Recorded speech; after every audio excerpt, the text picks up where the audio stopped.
ಶ್ರೀಶೈಲೇಶಂ ಶ್ರೀಶೈಲೇಶದಯಾಪಾಖ್ಯಂ ದೀಪತ್ಯಾದಿಗುಣಾರ್ಣವಂ ಯತೀಂದ್ರಪ್ರವಣಂ ವಂದೇ ರಮ್ಯಜಾಮಾತರಂ ಮುನಿಂ ಯೋ ನಿತ್ಯಮಚ್ಯುತಪದಾಂಬುಜಯುಗ್ಮರುಕ್ಮವ್ಯಾಮೋಸ್ತಸ್ಯತಿತರಾಣಿ ಪ್ರಣಾಯ ಮೇನೆ ಅಸ್ಮದ್ಗುರೋ ಭಗವತೋಸ್ಯ ದೈಹಿಕಸಿಂಧೋಃ ರಾಮಾನುಜಸ್ಯ ಶರಣಂ ಶರಣಂ ಪ್ರಪದ್ಯೆ ವಿನತ ವಿವಿಧೀಕ್ಷೆ ಶಿರಸಿ ವಿದೀಕ್ಷೆ ಬ್ರಹ್ಮಣಿ ಶ್ರೀನಿವಾಸೆ ಭವತು ಮಮ ಪರಸ್ಮಿನ್ ಶೇಷಿ ಭಕ್ತಿರೂಪ ಕ್ರೀಡಾತುಂಗಸ್ತನಗಿರಿತಟಿ ಸುಖಮುದ್ಬೋಧ್ಯ ಕೃಷ್ಣಂ ಆರಾಧ್ಯಂ ಸ್ವಂ ಶ್ರುತಿಶತಶಿರಸ್ಸಿದ್ಧಮಧ್ಯಾಪಯಂತಿ ಸ್ವೋಚ್ಛಿಷ್ಟಾಯಾಂ ಸಜನಿಗಣಿತಂ ಯಾವರಾಕೃತ್ಯಗುಂತೆ ಗೋದಾತಸ್ಯೈ ನಮಿನಮಿನಂ ಭೂಯೇ ವಾಸ್ತು ಭೂಯಃ அன்னவயம் புதுவையாண்டாளரங்கற்கு கண்ணத்திருப்பாவை பல்வரியம் இன்னிசையால் பாடி கொடுத்தாள் நற்பாமாரை பூமாரை சுடி கொடுத்தாளை சொல்லு சுடி கொடுத்த சுடற்கொடியே தொல்பாவை பாடியவளவல்ல பல்வடையாய் நாடி நீ வேங்கடவர்க்கு நெய்வியனை மாற்றம் நாகடவா மணவேனல் श्रीविष्णुचित्तकल्पवल्ली श्रीरङ्गराज हरिशङ्कर लोकदृश्यां साक्षात् क्षमां करुणया कमलानिवाम्या गोदामनन्यशरणं शरणं प्रपद्ये त्रिपुंशस्वसार उपयन्ति विष्कृतं समानं केतुं प्रतिमुञ्चमानाः ऋतोगस्तन्वते कवयः प्रजानतीर्मध्ये छन्दसः परियन्ति भास्वतीः ज्योतिष्मती प्रतिमुञ्चते नभोरात्रि देवी सूर्यस्य व्रतानि विपश्यन्ति पशवो नानारूप्यायमाना नानारूपा मातुरस्य उपस्थे மாலே மணிவண்ணா மார்கழியாடுவான் மேலையார் செய்வனகள் வேண்டுவன கேட்டியே ஞாலத்தை எல்லாம் நடுங்க முரல்வன பாலென்ன வண்ணத்தும் பாஞ்ச சன்னியமே போல்வன சங்கங்கள் போய்ப்பாடுடையனவே சாலப் பெரும் பறையே பல்லாண்டு இசைப்பாரே கோல விளக்கே கொடியே விதானமே ஆதி நிலையாய் அருளேலோ ಎಂಬಾವಾಯ್. ವೃತ್ತಿ ಮಹಾನಾಯಿ ರಹಸ್ಯ ಪಾಶರ ಅದನ್ನು ನಾನು ಓದಿಸ್ತಾ ಇದ್ದೆ ಅದರಲ್ಲಿ ವಾಲ್ಯೂಮ್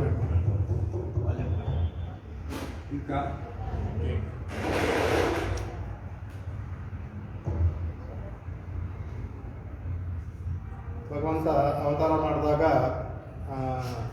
ಅವನ್ನ ಅನುಭವಿಸೋದಕ್ಕೂ ಪಾಪ ಅವಳಿಗೆ ವಸುದೇವ ದೇವಕಿಯವರಿಗೆ ತುಂಬ ಸಂತೋಷ ಮಗು ಹುಟ್ಟಿದಾನೆ, ಆದರೆ ಅನುಭವಿಸೋದಕ್ಕೂ ಅವರಿಗೆ ಪಾಪ ಮನಸ್ಸಲ್ಲಿ ಅವರು ಯಾಕೆಂದರೆ ಯಾವ ಕ್ಷಣದಲ್ಲಿ ಯಾಕೆಂದರೆ ಅವನು ಇದಕ್ಕೆ ಕತೆ ಇದೆ ತುಂಬ ಇದೆ ಅವನಿಗೆ ಇದಕ್ಕೆ ಅಂದರೆ ಭಾಗವತದಲ್ಲಿ ಬರುತ್ತೆ.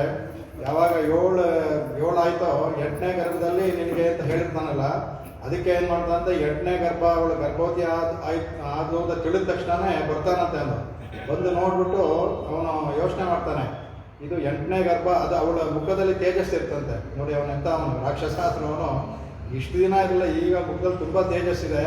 ಪ್ರಾಯಶಃ ಇದು ಆ ದೇವರೇ ಬಂದಿದ್ದಾನೆ, ಬರ್ತಾ ಇದ್ದಾನೆ ನನಗೆ ಕೊಲ್ಲೋದಕ್ಕೆ, ಅದಕ್ಕೆ ಇವಳನ್ನೇ ಬಂದ್ಬಿಟ್ರೆ ಹೇಗೆ ಅಂತ ಯೋಚನೆ ಮಾಡ್ತಾನೆ. ಅವಳನ್ನೇ ಬಂದ್ಬಿಟ್ರೆ ಅಂತ ಕಡೆಗೆ ಏನೋ ದೇವರು ಬುದ್ಧಿ ಕೊಟ್ಟ. ಒಂದು ತಂಗಿ, 2ನೇದು ಸ್ತ್ರೀ, 3ನೇದು ಗರ್ಭಿಣಿ ಸ್ತ್ರೀ. ಅದು ತುಂಬ ನಾಳೆ ಲೋಕ ಎಲ್ಲ ಆಡ್ಕೊಳ್ಳುತ್ತೆ, ಪಾಪ ಬರುತ್ತೆ, ಬೇಡ ಅಂದ್ಬಿಟ್ಟು ಅವನು ಪಹರೆ ಇಟ್ಬಿಡ್ತಾನಂತೆ. ಅವಳಿಗೆ ನೋವು ಏನಾದ್ರು ಬಂದ ತಕ್ಷಣ ಇವನಿಗೆ ಹೋಗಬೇಕು, ಆ ಥರ ಏನೋ ಒಂದು ಕೋಡ್ ಹೊರಡ್ತಾರ. ಯಾಕೆಂದರೆ ಅವನೆಲ್ಲ ಅಮ್ಮ ಒಳಗಡೆ ಇರ್ತಾನಲ್ಲ, ಇವ್ರು ಇಲ್ಲಿಂದ ಕೂಗಿ ಹೇಳೋದು, ಅವ್ರು ಇನ್ನೂ ಹೇಳೋದು, ಹಾಗೆ ಅವನಿಗೆ ಹೊರಟೋಗ್ಬೇಕು. ತಕ್ಷಣ ಅವನು ಬಂದು ಅವನು ಇದ್ದು ಅವಳಿಗೆ ಪ್ರಸವ ಆದ ತಕ್ಷಣ ಎತ್ತು ಮಗುನ ಕೊಲ್ಲಬೇಕು ಅನ್ನೋದು ಅವನ ಉದ್ದೇಶ ಅವನಿಗೆ. ಇವ್ರಿಗೆ ಗೊತ್ತಾಗಿರುತ್ತೆ ಅವರಿಗೆ. ಪಹರೆ ಎಲ್ಲ ಹೆಚ್ಚು ಮಾಡಿರ್ತಾನಲ್ಲ, ಸಾಧಾರಣವಾಗಿರೋ ಪಹರೆಗಿಂತ 8ನೇ ಮಗು ಊಟ ಹೆಚ್ಚು ಪಹರೆ ಅಂತ ಇಲ್ಲವೇ. ಹಾಗಾಗಿ ಇವನಿಗೆಲ್ಲ ಕೈ ಕಾಲು ಕಟ್ಟಿ ಇದೆಲ್ಲ ಕಟ್ಟಿ ಎಲ್ಲ ಹಾಕಿ ಅವ್ರಿಗೆ ಹೆದರಿಕೆ ತುಂಬ ಇರುತ್ತೆ. ಅವ್ರಿಗೆ ಕಂಜನ್ ವೈದ್ಯರಲ್ಲಿ ಹೋಗಿ ಇದನ್ನೇ ಹೇಳ್ತಾರೆ, ತುಂಬ ಹೆದರಿಕೆ ಅಂತ ಅವ್ರಿಗೆ. ಹೆದರಿಕೆಯಿಂದನೇ ಅಯ್ಯೋ ಏನಾಗುತ್ತೆ, ಆ ಹೆದರಿಕೆಯಿಂದ ಅವ್ರಿಗೆ ಮಗುನ ಅನುಭವಿಸೋದಕ್ಕೂ ಆಗಲಿಲ್ಲ. ಅವ್ರಿಗೆ ಹುಟ್ಟಿದ ತಕ್ಷಣ ಅವನಾದ್ರೂ ಕಡೆಗೆ ತುಂಬ ಕತೆ ಬರುತ್ತೆ. ನಾನು ಎಲ್ಲ ಹೇಳ್ತಾನೆ, ಏನೇ ನೀನು ನಮ್ಮ ಪ್ರಶ್ನೆ ಆಗಿದ್ದೆ, ಪೂರ್ಣ ಇದರಲ್ಲಿ ಭಾಮನ ಇದು ಬಂದಿದ್ದೀನಿ ಅಂದ್ಬಿಟ್ಟೆಲ್ಲ ಹೇಳೋದು ಕಡೆಗೆ ಅವನು ಹೇಳ್ತಾನೆ ಅವಾಗ, ಇಲ್ಲ ನನಗೆ ತುಂಬ ಹೆದರಿಕೆ ಆಗ್ತಾ ಇದೆ. ಯಾಕೆಂದರೆ ಅದು ನೀನು ಅವತಾರ ಬೇರೆ, ಚಂಕಚಕ್ರ ಗದ ಬೇರೆ ಇಟ್ಕೊಂಡಿದೆಯಲ್ಲ, ಹಾಗಾಗಿ ನೀನು ಇದು ನನಗೆ ತುಂಬ ಹೆದರಿಕೆ ಆಗ್ತಾ ಇದೆ. ಏನಂದರೆ ಏನೂ ಇದೆ ಅಂದರೆ ಗೊತ್ತಾಗುತ್ತೆ, ಇದಿಷ್ಟೆಲ್ಲ ಇದ್ರೆ ನೋಡಿದ ತಕ್ಷಣ ಗೊತ್ತಾಗುತ್ತಲ್ಲ ಅವನಿಗೆ. ಅದಕ್ಕೆ ಉಪಸಂಹರ ವಿಶ್ವಾತ್ಮನ್ ಅಂತ ಹೇಳ್ತಾರೆ.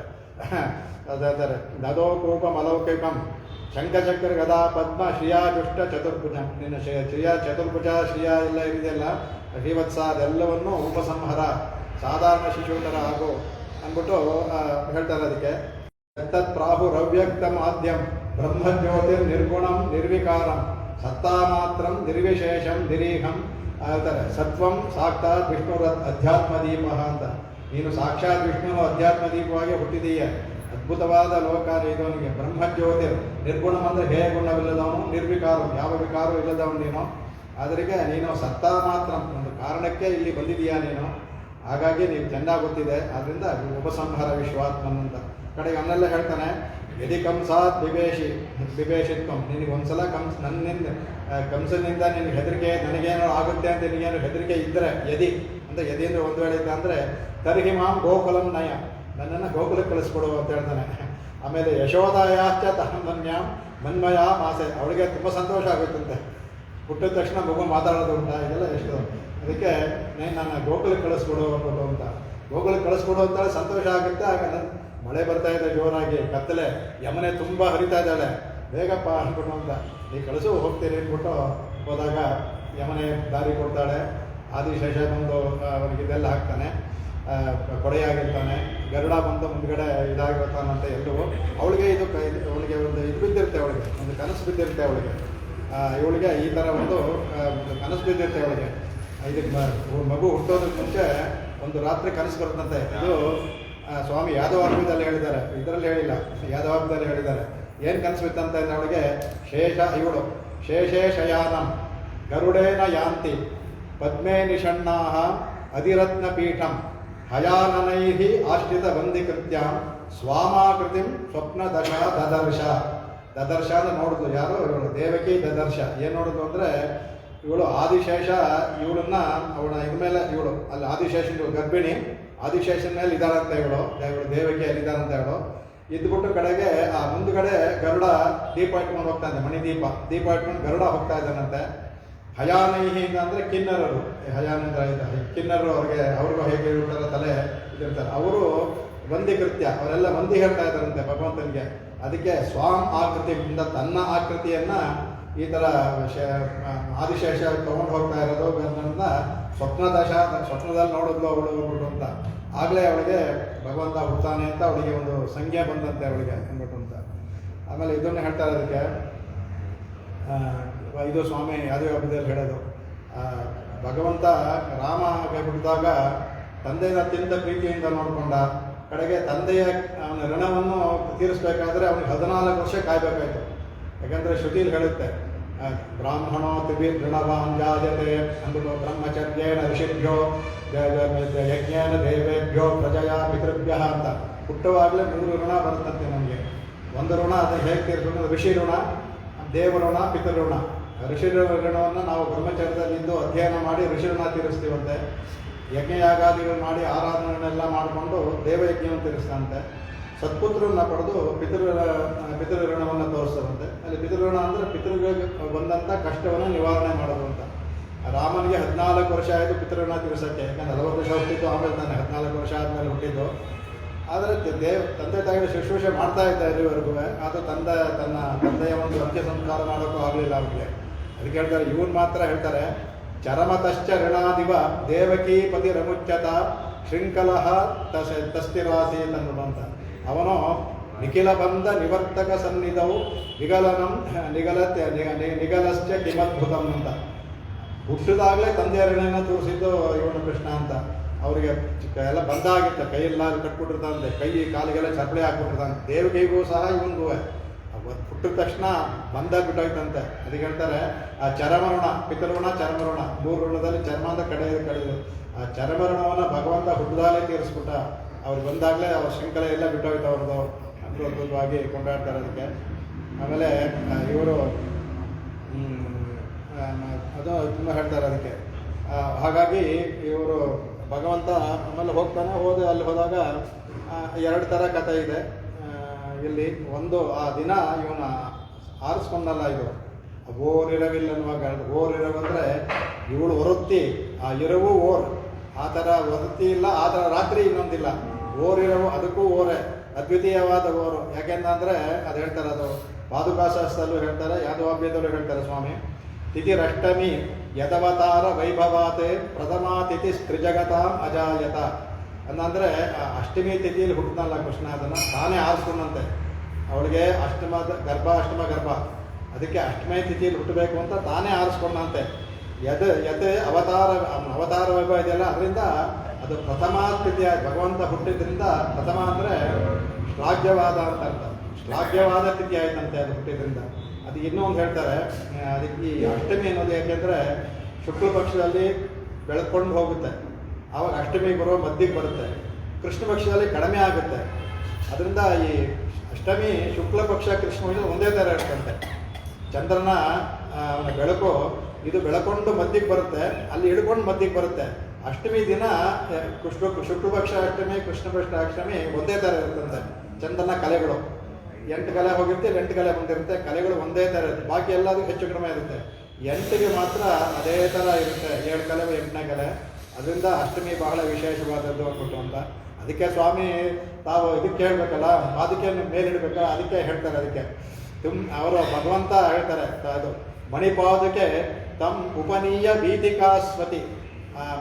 ಭಗವಂತನ ಉತ್ಸವ ಬರಬೇಕಾದ್ರೆ ವೀತಿಕಾಪತಿ ಅಂದರೆ ದಾರಿ, ಅದರಲ್ಲಿ ಸ್ವತಿ ಅತಿಥಿ ಕರೋಷಿ. ಅದಕ್ಕೆ ತಿಥಿನೇ ಇಲ್ಲದಂತೆ ಮಾಡಿಬಿಟ್ಟೆ ನೀನು. ಯಾಕೆಂದರೆ ಅವ್ರು ಬರಬೇಕಾದ್ರೆ ಎಷ್ಟು ಚೆನ್ನಾಗಿತ್ತು ಅಂದರೆ ಯಾವಾಗಲೂ ಬೆಳಕಿರ್ತಲ್ಲ, ಅದಕ್ಕೆ ಯಾವ ತಿಥಿಯೂ ಬೇಡ ಅಂತಿದ್ದೆ. ಅದಕ್ಕೆ ಅತಿಥಿ ಕರೋಷಿ. ಅದಕ್ಕೆ ತದನ್ಯ ಚಕ್ಷುಷ, ನಿನ್ನ ಒಂದು ನೋಟದಲ್ಲಿ ಎಲ್ಲರೂ ಮೈ ಮಾಡ್ತಾರೆ. ನಿನಗೆ ಯಾವ ತಿಥಿಯು ಅಷ್ಟಮಿ ನವಮಿ ಏನೂ ಇಲ್ಲ. ಯಾಕೆಂದರೆ ಅತಿಥಿ ಕರೋಷಿ ಅಂದ್ಬಿಟ್ಟು ಕಣ್ಣು ಮನಸ್ಸ ಸೆಳೆಯುವಂತೆ ಮಾಡಿ ಅವರಿಗೆ ತಿಥಿಗಳ ಮೇಲೆ ಜ್ಞಾಪಕ ಇಲ್ಲದೆ ಥರ ಮಾಡಿಬಿಟ್ಟೆ ನೀನು ಅಂದ್ಬಿಟ್ಟು ತುಂಬ ಮಾಡ್ತಾರೆ. ಅದಕ್ಕೆ ಆಮೇಲೆ ಇದರಲ್ಲೂ ಸಹ ಇದರಲ್ಲೂ ಅದನ್ನೇ ಹೇಳ್ತಾರೆ. ಈ ಥರ ಅವನು ಅತಿಥಿ ಅದರಲ್ಲಿ ಏನು ಮಾಡ್ತಾರೆ, ದ್ವಿತೀಯ ಅಂತ ಹೇಳ್ತಾರೆ. ಅದರಲ್ಲಿ ಇದು ಅಷ್ಟಮಿ ಪ್ರಥಮ ತಿಥಿ ಅಂದ್ಬಿಟ್ರಲ್ಲ, ಇವನನ್ನು ಅಲ್ಲಿ ನಂದಗೋಕಲ್ಲಿ ಹೋದಾಗ ಅಲ್ಲಿ ಅವಳು ಯಶೋಧ ಅವಳು ಇದು ಮಾಡ್ತಾಳ, ಅದಕ್ಕೆ ಅದು ದ್ವಿತೀಯ ತಿಥಿ ಆಯ್ತಂತೆ. ಇದು ಪ್ರಥಮ ತಿಥಿ, ಅದು ನವಮಿ ಅಂದ್ಬಿಟ್ಟು ಅಂತ. ರಾತ್ರಿ ಅದು ನವಮಿ ಆಗಿರುತ್ತೆ ಅವಳಿಗೆ ಇವಳು ಹೋದಾಗ. ಅಲ್ಲಿ ಸ್ವಲ್ಪ ಇದೆ. ಹರಿವಂಶದಲ್ಲಿ ಒಂದು ಸ್ವಲ್ಪ ಕಥೆ ವ್ಯತ್ಯಾಸವಾಗಿದೆ. ಹರಿವಂಶದಲ್ಲಿ ಒಂದೇ ಸಮಯದಲ್ಲಿ ಇಬ್ಬರು ಹೆತ್ತರು ಅಂತ ಬರುತ್ತೆ. ಇಲ್ಲಿ ದೇವಕಿ, ಇಲ್ಲಿ ಯಾವಾಗ ಕೃಷ್ಣ ಹೆತ್ತಲೋ ಅಲ್ಲಿ ಮಾಯೆಯನ್ನ ಅವಳು ಸಹ ಹೆತ್ತರು ಅಂತ ಬರುತ್ತೆ. ಅದರಲ್ಲಿ ಒಂದೇ ಥರ ಬರುತ್ತೆ. ಒಂದೊಂದು ಅವತಾರ ಹೇಳ್ಬೋದು. ಅದರಲ್ಲಿ ಯಾವಾಗ ಏನು ಮಾಡ್ತಾರೆ, ಅದನ್ನು ವ್ಯಾಖ್ಯಾನಕಾರರು ಹೇಳಿದ್ದಾರೆ ಸ್ವಲ್ಪ. ಅದರಲ್ಲಿ ಕೃಷ್ಣ ಇಲ್ಲಿ ಹುಟ್ಟಿದಂತೆ, ಅಲ್ಲಿಯೂ ಸಹ ಕೃಷ್ಣ ಅಲ್ಲಿ ಅವಳಿ ಜವಳಿ ಆಯ್ತಂತೆ. ಒಂದು ಮಾಯೆ, ಒಂದು ಕೃಷ್ಣ. ಇಲ್ಲಿ ಕೃಷ್ಣ ಹೋದಾಗ ಈ ಕೃಷ್ಣ ಅಲ್ಲಿ ಆವೇಶ ಆಗ್ಬಿಟ್ಟಂತೆ, ಈ ಕೃಷ್ಣ ಹೊಡೋಗ್ಬಿಟ್ಟ ಅಂದ್ಬಿಟ್ಟು ಆ ಥರ ಏನೋ ಮಾಡ್ಕೊಂಡಿದ್ದಾರೆ. ಇಲ್ಲಿ ಸ್ವಾಮಿ ಹೇಳ್ಬೇಕಾದ್ರೆ ಎರಡು ಅಂತ, ಇವಳು ಅಷ್ಟಮಿ ಅವಳ ನವಮಿಯಲ್ಲಿ ಹುಟ್ಟಿದ್ಲು ಅವಳು ಅಂದರೆ ರಾತ್ರಿ ಆದ್ದರಿಂದ ತಿಥಿಗೆ ಯಾವಾಗಲಾರು ಹುಡ್ಕೋದಲ್ಲ, ಆ ನವಮಿಯಲ್ಲಿ ಅವಳು ಹುಟ್ಟಿದು ಅಂದ್ಬಿಟ್ಟು ಅದನ್ನು ಹೇಳ್ತಾರೆ. ಆಗ ಅಲ್ಲಿ ಹೋದ ತಕ್ಷಣ ಅವಳಿಗೆ ಭಗವಂತ ಏನು ಮಾಡ್ತಾರೆ, ಅದಕ್ಕೆ ಮಾಯ ಮಾಡಿಬಿಡ್ತಾನಂತೆ. ಅವನು ಯಾರೋ ಭಗವಂತ ಅವಳಿಗೆ ಮಾಯ ಮಾಡಿಬಿಡ್ತಾನಂತೆ. ಎಷ್ಟು ಮಾಯ ಮಾಡ್ತಾನೆ ಅಂದರೆ ಅವಳಿಗೆ ಯಶೋದಾಗೆ ಹುಟ್ಟಿದ ತಕ್ಷಣ ಅವಳಿಗೆ ಆಯಾಸವಾಗಿ ಕಣ್ಣು ಮುಚ್ಕೊಂಡ್ಬಿಡ್ತಾನಂತೆ. ಅದಕ್ಕೆ ಮಗು ಹುಟ್ಟಿದ್ದು ಸ್ತ್ರೀ ಮಗುನ ಪುರುಷ ಮಗುನ ಗೊತ್ತಾಗ್ಲಿಲ್ಲಂತೆ ಅವಳಿಗೆ. ಇದರಲ್ಲಿ ಹುಟ್ಟಿದ್ದು ಯಾವುದು ಅಂದ್ಬಿಟ್ಟು ಅಂತ ಅವಳಿಗೆ ಅದು ಇವತ್ತು ಅಷ್ಟಮಿನೋ ಅದು ಗಂಡೋ ಹೆಣ್ಣು ಅಂದ್ಬಿಟ್ಟು ಅಂತ ಅವಳಿಗೆ ಗೊತ್ತಾಗ್ಲೇ ಇಲ್ಲವಂತೆ ಅವಳಿಗೆ. ಆ ಥರ ಮಾಡ್ಬಿಟ್ಟ ಇವನು ಅಂದ್ಬಿಟ್ಟು ಅಂತ. ಹಾಗಾಗಿ ಇವನು ಹೋದಾಗ ಅವಳು ಎದ್ದಾಗ ಕೃಷ್ಣ ನೋಡಿ ಅವಳು ಗಂಡು ಅಂದ್ಬಿಡ್ತಾಳೆ. ತಾಯಿ ಹುಟ್ಟಿದ ತಕ್ಷಣ ಮೊದಲು ನೋಡೋದು ಮಕ್ಕಳನ್ನ ನೋಡೋದು ಯಾವುದು ಅಂದ್ಬಿಟ್ಟು ಗಂಡೋ ಹೆಣ್ಣು ಅಂತ. ಅವಳಿಗೆ ಇವನು ಯಾವ ಥರ ಮಾಯ ಮಾಡ್ತಾನೆ ಅಂದರೆ ಅವಳಿಗೆ ಗೊತ್ತಾಗ್ಲೇ ಇಲ್ವಂತೆ. ಅದಕ್ಕೆ ಯಶೋಧ ನಂದ ಪತ್ನಿ ಜಾತಂ ಪರಮ ಬುದ್ಧ್ಯತ ಅದು ಹುಟ್ಟಿದ್ಲಂತೆ ಅವಳಿಗೆ. ನತಲ್ಲಿಂಗ ಪರಿಶ್ರಾಂತ, ಅವಳಿಗೆ ಪರಿಶ್ರಾಂತ ಅಂದರೆ ಆಯಾಸದಿಂದ ನತಲ್ಲಿಂಗ, ಆ ಮಗುವಿನ ಲಿಂಗ ಗಂಡೋ ಹೆಣ್ಣು ಅಂತ ಗೊತ್ತಾಗಲಂತೆ. ನಿದ್ರೆಯ ಗತ ಸ್ಮೃತಿ, ನಿದ್ದೆ ಹೋಗ್ಬಿಟ್ಲಂತೆ ಅವಳಿಗೆ ಹುಟ್ಟಿದ ಮಗು. ಯಾಕೆಂದರೆ ಅವನು ಬಂದಾಗ ಬಂದು ನೋಡೋ ಅಷ್ಟೊತ್ತಿಗೆ ಇವನು ಹೋಗಿ ಅದನ್ನು ಇಟ್ಬಿಟ್ಟಿರ್ತಾನೆ ಅವನು ಮಗುನ ಅದನ್ನು. ಹಾಗಾಗಿ ಹೇಳ್ತಾರೆ ಅದಕ್ಕೆ 12,000 ಎಡೆ ಅಂತ ಹೇಳ್ತಾರೆ. 12,000 ಎಡೆಯಿಂದ ಇದರಲ್ಲಿ ಹೇಳ್ತಾರೆ. ಹೋಗ್ಬೇಕಾದ್ರೆ ಮಳೆ ಬರ್ತಾ ಇತ್ತಲ್ಲ, ಯಮನೆ ಬಿಟ್ಬಿಟ್ಟಿದ್ದ ದಾರಿ ತಕ್ಷಣ. ಅದಕ್ಕೆ ಹೇಳ್ತಾರೆ ಯಮನ ಗೋದಾವರಿ ಮಾಡಿದ್ರೆ ಯಮನ ಗೋದಾವರಿ ಕೇಳಿದ್ರೂ ಬಿಡಲಿಲ್ಲ, ಕೇಳ್ದಾನೆ ಬಂದ ತಕ್ಷಣ ಜಾರಿ ಬಿಟ್ಬಿಟ್ಲು. ಅದರಿಂದ ಯಮನೇನೇ ಶ್ರೇಷ್ಠ ಅಂದ್ಬಿಟ್ಟು ಹೇಳ್ಕೊಂಡು ಬರ್ತಾರೆ ಅದಕ್ಕೆ. ಹಾಗೆ 12,000 ಎಡೆಯಿಂದ ಅವನು ಮಳೆಯನ್ನು ಕಾದಂತೆ ಅವನು. ಆ ನೀರು ಅವನು ಮಾತ್ರ ಅಲ್ಲ, ನಂದ ತೊಗೊಂಡೋಗ್ತಾ ಇದ್ದಾನಲ್ಲ ಇವನು, ಇವಾಗ ನಂದ ಅಂತಿದ್ದೆ, ವಸುದೇವ ತೊಗೊಂಡೋಗ್ತಾ ಇದ್ದಾನಲ್ಲ, ವಸುದೇವನಿಗೂ ಬಿಡಬಾರ್ದು. ಆ ಥರ 12,000 ಹೆಡೆಯಿಂದ ಇತ್ತು ಮುಂದೆ ಹೋಗ್ತಂತೆ. ಗರುಡ ಇವಳು ಏನು ಸ್ವಪ್ನ ಬಿತ್ತೋ ಆ ಥರವೇ ಹೋಗ್ತಂತೆ. ವ್ಯತ್ಯಾಸ ಏನಂದ್ರೆ ಅಲ್ಲಿ ಭಗವಂತ ಹೋಗ್ತಾ ಇದ್ದಾನೆ, ಇಲ್ಲಿ ಅವಳಿದ್ಲು ಅಷ್ಟೇ. ಗರುಡ ದೀಪ ತೋರಿಸ್ಬೇಕಲ್ಲ, ಗರುಡ ದೀಪ ತೋರಿಸ್ಕೊಂಡು ಕತ್ಲೆ ಅಲ್ವ ಹೋಗ್ತಾನಂತೆ. 12,000 ಹೆಡೆಯಿಂದ ಆದಿಶೇಷ ಅದನ್ನು ಹೋಗ್ತಾನಂತೆ ಅಲ್ವ ಅಂತ ಹೇಳ್ತಾ ಅದಕ್ಕೆ. ಅದರಿಂದ ಈ ಅದ್ಭುತವಾಗಿ ವೃತ್ತಿ ಅನ್ನೋಕ್ಕೆ ಎಲ್ಲಕ್ಕೂ ವೃತ್ತಿ ಅವರು ಹುಟ್ಟಿದಾಗ ನೋಡಿದ್ದು ವೃತ್ತಿ, ಇದ್ದು ವೃತ್ತಿ. ಆ ರಾತ್ರಿಯೂ ಸಹ ಒಂದೇ. ಆ ಥರ ರಾತ್ರಿ ಇನ್ನೊಂದು ಬರಲಿಲ್ಲ. ಅಷ್ಟಮಿ, ರೋಹಿಣಿ ಸೇರಿದ್ದು, ಜಯಂತಿ, ಆ ಥರದ್ದು ಇನ್ನೊಂದಿಲ್ಲ. ಆದರೆ ಭಗವಂತ ಹುಟ್ಟಿದಂಥ ಈ ಥರ ರಾತ್ರಿ ಇನ್ನೊಂದು ರಾತ್ರಿಯೂ ಇಲ್ಲ. ಅದಕ್ಕೆ ಓರಿಯಾಗಿ ಅಂದ್ಬಿಟ್ಟು ಅದಕ್ಕೂ ಹೇಳ್ತಾರೆ. ಅದಕ್ಕೆ ಆಯವಾರಗಳೆಲ್ಲ ತುಂಬ ಭಗವಂತನ ಇದನ್ನು ಕೊಂಡಾಡ್ತಾರೆ. ಆಯವಾರ ಕೊಂಡಾಡದೇ ಇಲ್ಲ, ಅದಕ್ಕೆ ಎಲ್ಲರೂ ಸಹ ಕೊಂಡಾಡ್ತಾರೆ ಅದಕ್ಕೆ. ಆಮೇಲೆ ಅಲ್ಲಿ ಹೋಗಬೇಕಾದ್ರೆ ಅವಳಿಗೆ ಓರಿಲಿ ವೃತ್ತಿ ಮಹನಾಯ್ ಒಳಿತು ಒಳರ ಅಂತ ಹೇಳಬೇಕಾದ್ರೆ ಅದನ್ನು ಹೇಳ್ತಾರೆ. ಆ ವೃತ್ತಿ ಮಹನಾಯ್ ಅಂತ ಅವಳಿಗೆ ಯಾಕೆ ಹೇಳಿದ್ರು ಅಂದರೆ, ಎಂತಹ ಅವಳು, ಇವಳಿಗೆ ಭಗವಂತನಿಗೆ ಇವಳಿಗೆ ಏನು ಮಾಡ್ದ, ಜನ್ಮ ಸುಖವನ್ನು ಕೊಟ್ಟ, ಅವಳಿಗೆ ಲೀಲಾ ಸುಖವನ್ನೇ ಕೊಟ್ಟ ಅವಳಿಗೆ ಭಗವಂತನಿಗೆ. ಅದಕ್ಕೆ ಅವಳು ವೃತ್ತಿ. ಯಾಕೆಂದರೆ ಆ ಥರ ಯಾರಿಗೆ ಸಿಗುತ್ತೆ ಅದು, ಆ ಥರ ಅದ್ಭುತವಾದ ಯಾರಿಗೆ ಸಿಗುತ್ತೆ ಅಂದ್ಬಿಟ್ಟು ಅಂತ. ಹಾಗಾಗಿ ಒಂದೇ ರಾತ್ರಿಲಿ ಹೋದವನು ಅಲ್ಲಿ ಹೋಗಿ ಮಂಗಳಕರವಾಗಿ ಅವಳಿಗೆ ಹೋಗಿ ಕ್ಷತ್ರಿಯನಾಗಿ ಹುಡ್ದ, ವೈಶ್ಯನಾಗಿ ಬೆಳೆದ. ಅದರಿಂದ ಆ ಓರಿರವಿಲ್ ಯಾತಕ್ಕೆ ಅಂದರೆ ಒಂದೇ ರಾತ್ರಿಯಲ್ಲಿ ಅವನು ಕ್ಷತ್ರಿಯನಾದ, ವೈಶ್ಯನೂ ಆದ. ಅದರಿಂದ ಅತಿ ಅದೊಂದು ಓರಿರವಿಲ್ ಮುಖ್ಯವಾದ ಅದು ಅಂದ್ಬಿಟ್ಟು ಅಂತ. ಅದಕ್ಕೆ ಭಗವಂತನ ಅಷ್ಟಮಿ ಅನ್ನೋದು ಅದು ಕಡೆ ಹೇಳ್ತಾರೆ ಇದರಲ್ಲಿ ಅವನೇ ಆರಿಸ್ಕೊಂಡಂತೆ. ಅದು ತಾನೇ ಆರಿಸ್ಕೊಂಡು, ಏಕೆಂದರೆ ಅವನ ಅವತಾರಕ್ಕೆ ಹೇಳ್ಬೇಕು, ತಾನೇ ಆರಿಸ್ಕೊಂಡು ಆ ತಿಥಿ ನಕ್ಷತ್ರ ಎಲ್ಲವನ್ನೂ ಬಂದ್ಬಿಟ್ಟಂತೆ. ಆ ಲೀಲಾರಸವನ್ನು ಕೊಂಡಾಡಿದೆ ಅನ್ನೋದಕ್ಕೆ ಬಹಳ ಎಲ್ಲರೂ ಕೊಂಡಾಡ್ತಾರೆ. ಅದಕ್ಕೆ ಆಳ್ವಾರುಗಳಂತೂ ತುಂಬ ಕೊಂಡಾಡ್ತಾರಂತೆ ಅವನಿಗೆ. ಅವರು ತುಂಬ ಹೇಳ್ತಾರೆ, ಒರುಮುಲೆಯೈ ವಾಯ್ ಮಾಡುತ್ತೆ, ಒರುಮುಲೆಯೈ ಸಿರಿ ಹಿಡ್ಕೊಂಡೆ, ಇರುಮುಲೆಯಂ ಮಾರಿ ಮಾರಿ ಮೊರೈ ಮುರೆಯ ಏಂಗಿ ಇರುಂದಣಾಯ ಅಂತ ಹೇಳ್ತಾರೆ. ಹಾಗೆ ಭಗವಂತನ ಆ ಚೇಷ್ಟೆಗಳು ಎಷ್ಟು ಮಾಡ್ತಾನೆ ಅನ್ನೋದು ಗೊತ್ತ. ಇನ್ನೊಂದು ಹೇಳ್ತಾರೆ, ಅದು ಅದರಲ್ಲಿ ಇವರು ಹೇಳ್ತಾರೆ, ಸ್ವಾಮಿ ಹೇಳ್ತಾರೆ, ಅವನೇನು ಮಾಡ್ತಾನಂತೆ, ಹಾಲು ಕುಡಿದು ಬಿಡ್ತಾನಂತೆ, ತುಂಬ ಜಾಸ್ತಿ ಆಗ್ಬಿಡ್ತಲ್ಲ, ಆದರೂ ಕುಡಿದ್ಬಿಟ್ಟು ತಾಯಿ ಮುಖದ ಕುರ್ರು ಅಂತ ಉಗಿತಾನಂತೆ. ಹೂ ಕರ್ವತಿ ಅದು ಹೇಳ್ತಾರೆ ಸರ್, ಎಷ್ಟಿದೆ ಹೂ ಕರ್ವತಿ ಅಂದ್ಬಿಟ್ಟು ಮುಖದ ಅಂದ್ಬಿಟ್ಟು ನಗ್ತಾನಂತೆ ತಾಯಿ ಮುಖ ನೋಡಿ. ಅವಳು ತಾಯಿ ಕಳ್ಳ ಅಂದ್ಬಿಟ್ಟು ಹೊಡೆದು ಅವ್ರಿಗೆ ಅಂದರೆ ಅದೊಂದು ಅನುಭವ ತಾಯಿಗೆ. ಅಂದರೆ ಏನೇನೆಲ್ಲ ಅನುಭವ ಕೊಟ್ಟ ಅನ್ನೋದಕ್ಕೆ ಅವರಿಗೆ ಅದು ತುಂಬ ಜನ ಹೇಳಿದ್ರು. ಅದಕ್ಕೆ ಬಾಯಿಗೆ ತುಂಬಿಕೊಂಡು ಮಕ್ಕಳು ನೋಡಿ ಹೂವು ಪೂತ್ ಕರೋತಿ ಅಂತಾರೆ. ಆ ಪೂತ್ ಕರೋತಿಯಿಂದ ಬಾಯಿ ಹೊಟ್ಟೆ ತುಂಬೋಗ್ಬಿಟ್ಟಿದೆಯಲ್ಲ, ಬಾಯಲ್ಲಿ ಇಟ್ಕೊಂಡು ಉಪ್ಪೊಂದು ಉಗಿಯೋದಂತೆ ಮುಖದ ಮೇಲೆ. ಅವಳು ಉಗಿದ ಮೇಲೆ ಹಾಲೆಲ್ಲ ಸುರಿದಾಗ ಅದೊಂದು ನಗೋದಂತೆ ಅದು. ಹಾಗಾಗಿ ಅದೆಲ್ಲ ಅವ ತಾಯಿ ತುಂಬ ಅನುಭವಿಸ್ತಾರೆ ಆ ಥರದನ್ನು. ಹಾಗಾಗಿ ಅದನ್ನು ಕೊಟ್ಟರು ಅದಕ್ಕೆ. ಆಮೇಲೆ ಇನ್ನೂ ಒಂದು ಹೇಳ್ತಾರೆ ಅವ್ರಿಗೆ, ಆವಾರ ಹೇಳ್ತಾರೆ ಅದಕ್ಕೆ, ತಿರುವಂತಾದಿಲಿ ಅವಳು ಇದು ಮಾಡ್ತಾರೆ, ಪನ್ನಿರು ತಿಂಗಳು ವೈಟ್ಟಿಲ್ ಕೊಂಡ ಅಪ್ಪಾಂಗಿನಾಲ್ ಎನ್ನಿಳಂಕೊಂಗೈ ಅಮುದ ಮೂಟಿ ಎಡುತ್ತು ಯಾನ್ ಒನ್ನೊಡಿ ನೋವ ಪಲರಿಲೇ ಕಾಲಿಲ್ ಕಂಟ್ರಿ ಪಿನ್ ಇಳಂ ಸಿಂಗತ್ತೈ ಹೋಗಿನೇ ನೆನ್ಪಾವನೆ. ಆ ಪೂರ್ತಿ ಆ ದಶಕ ಅದು ಅಂಜನ ಮಣ್ಣನೇ ದಶಕ ಅದು. ಅದ್ರಲ್ಲಿ ಪೂರ್ತಿ ಅವನ ಕಾಡಕ್ಕೆ ಕಳಿಸ್ಬಿಡ್ತಾಳಲ್ಲ, ಗಲಾಟೆಗೆ ಕಳಿಸ್ಬಿಡ್ತಾಳೆ, ಹೇಳ್ತಾಳೆ. ಅದನ್ನೇ ಹೇಳ್ತಾಳೆ, ಅಯ್ಯೋ ಅಂಥ ಮಗುನ ನಾನು ಎಲ್ಲ 10 ವರ್ಷದಲ್ಲೂ ಭಾಷೆದಲ್ಲೂ ಬರುತ್ತೆ, ನಾನು ಅಂಥ ಮಗುನ ನಾನು ಕಳಿಸ್ಬಿಟ್ನಲ್ಲ, ಅವನ ಬನ್ನಡಿ ನೋವ, ಅವನ ಕಾಲು ಎಷ್ಟು ನೋವುತ್ತೆ ಅವನಿಗೆ. ಹಾಲು ಕೊಡ್ತಾ ಇದ್ದಾರೆ, ಅಮುದೂಟಿ ಮಾಡಿದೆ, ಆದರೆ ಅಂಥವನ್ನ ಇಟ್ಕೊಳ್ಳೋದು ಬಿಟ್ಟು ಕಾಡು ಕಳಿಸ್ಬಿಟ್ನಲ್ಲ, ಆ ಕಂಡ್ರಿನ್ ಪಿನ್ ಕರುವಿನ ಹಿಂದೆ ಕಳಿಸ್ಬಿಟ್ನಲ್ಲ, ಏನು ಇಳಿಸಿನ ಸಿಂಗತ್ತೆ ಹೋಗ್ತೀನಿ ಎಲ್ಲೈ ನನ್ನ ಪಾಪ ನಾನು ಮಾಡಿದ ಪಾಪ ಅಂದ್ಬಿಟ್ಟು ಎಲ್ಲ 10 ಇದರಲ್ಲೂ ಅದನ್ನೇ ಹೇಳ್ಕೊಂಡು ಎನ್ಪಾವಮೇನ್ ಪಾಪ ತುಂಬ ಅನುಭವಿಸ್ತಾಳೆ. ಆದರೆ ಅದು ಭಗವಂತ ಕೊಟ್ಟಂಥ ಅದು.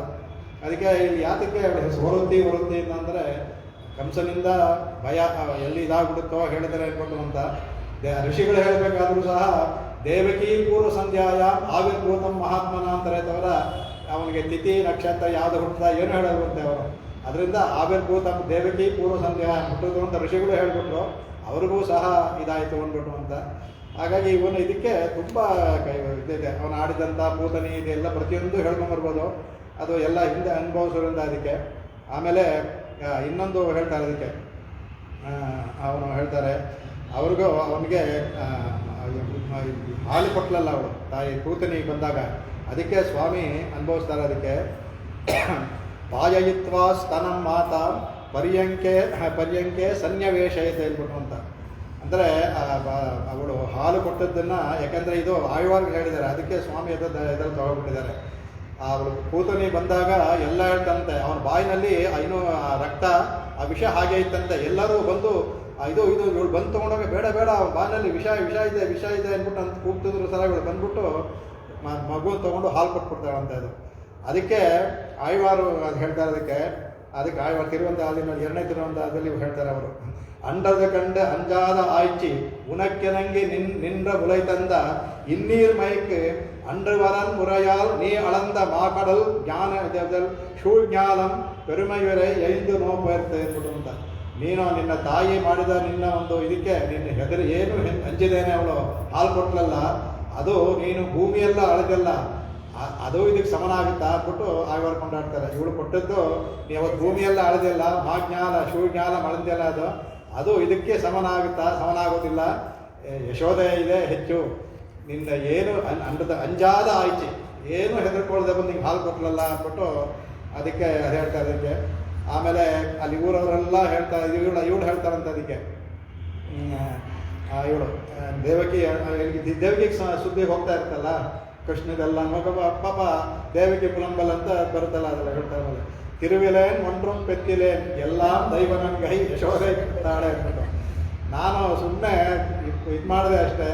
ಎಲ್ಲ ಸುಖವನ್ನು ಅವಳ ಅನುಭವಿಸ್ ಅಂದರೆ ಇದಕ್ಕೆ ಹೊಟ್ಟೆ ಕಿಚ್ಚಿಂದ ಹೇಳೋದಲ್ಲ, ನನಗೆ ಸಿಕ್ಕಲಿಲ್ಲ ಅಂತ ಹೇಳೋದಷ್ಟೇ. ಅದಕ್ಕೆ ಆಮೇಲೆ ಅದಕ್ಕೆ ಹೇಳ್ಬಿಟ್ಟು ಅಂತ ಅದಕ್ಕೆ ಅದು ನಿಮ್ಗೆ ಹೇಳ್ತಲ್ಲ, ಅದು ಶ್ಲೋಕ ಇದೆ ನೋಡಿ, ಉರೋರುಹತ್ ಗಮಿತೈ ಪಯೋಭಿ ಆಪೂರ್ಯ ಕೇಳ ನಿಜಮಾಸ್ಯ ಗರ್ಭಂ ಭೂಕೃತ್ಯ ಮಾತುರ್ ವದನೆ ಹಸಂತಂ ತನೂರುಹಂ ಪಶ್ಯತಿ ಕೋಪಿ ಧನ್ಯ ಅಂದ್ಬಿಟ್ಟು. ಅಂದರೆ ಅವನು ತನ್ನ ಆಪೂರ್ಯ ಫುಲ್ಲು ತುಂಬ್ಕೊಂಡ್ಬಿಟ್ಟಿದ್ದಾನಂತೆ, ಹೊಟ್ಟೆ ತುಂಬ್ಕೊಂಡ್ಬಿಟ್ಟಿದ್ದಾನೆ. ಭೂಕೃತ್ಯ ಬಾಯಿಂದ ಪಿಚ್ಕಾರಿ ಥರ ಬಿಡ್ತಾನಂತೆ, ಮಾತುರ್ ವದನೆ ತಾಯಿ ಮುಗಿದು ಬಿಡ್ತಾನಂತೆ, ಆಮೇಲೆ ಹಸನ್ ನಗ್ತಾನಂತೆ. ಅದನ್ನು ತನೂರುಹಂ ಇದನ್ನು ನೋಡೋರು ಕೋಪಿ ಧನ್ಯ, ಇದು ನೋಡೋರೇ ಧನ್ಯರಲ್ವೇ ಅಂದ್ಬಿಟ್ಟು ಕೊಡ್ತಾರೆ. ಇದನ್ನು ನೋಡೋರು ಈ ಸನ್ನಿವೇಶ ನೋಡೋರೇ ಧನ್ಯರಲ್ವೇ ಅಂದ್ಬಿಟ್ಟು ಅಂತ ಹೇಳ್ತಾರೆ ಅದಕ್ಕೆ. ಆಮೇಲೆ ಯಾತಕ್ಕೆ ಮತ್ತು ಆಯುವಾರು ಅದೇ ಥರ ಹೇಳ್ತಾರಲ್ಲ, ಅವರು ಅವನ ನಕ್ಷತ್ರ ಮಾಡಿಸ್ತಾರೆ, ಅದೇ ಹೇಳ್ತಾರೆ.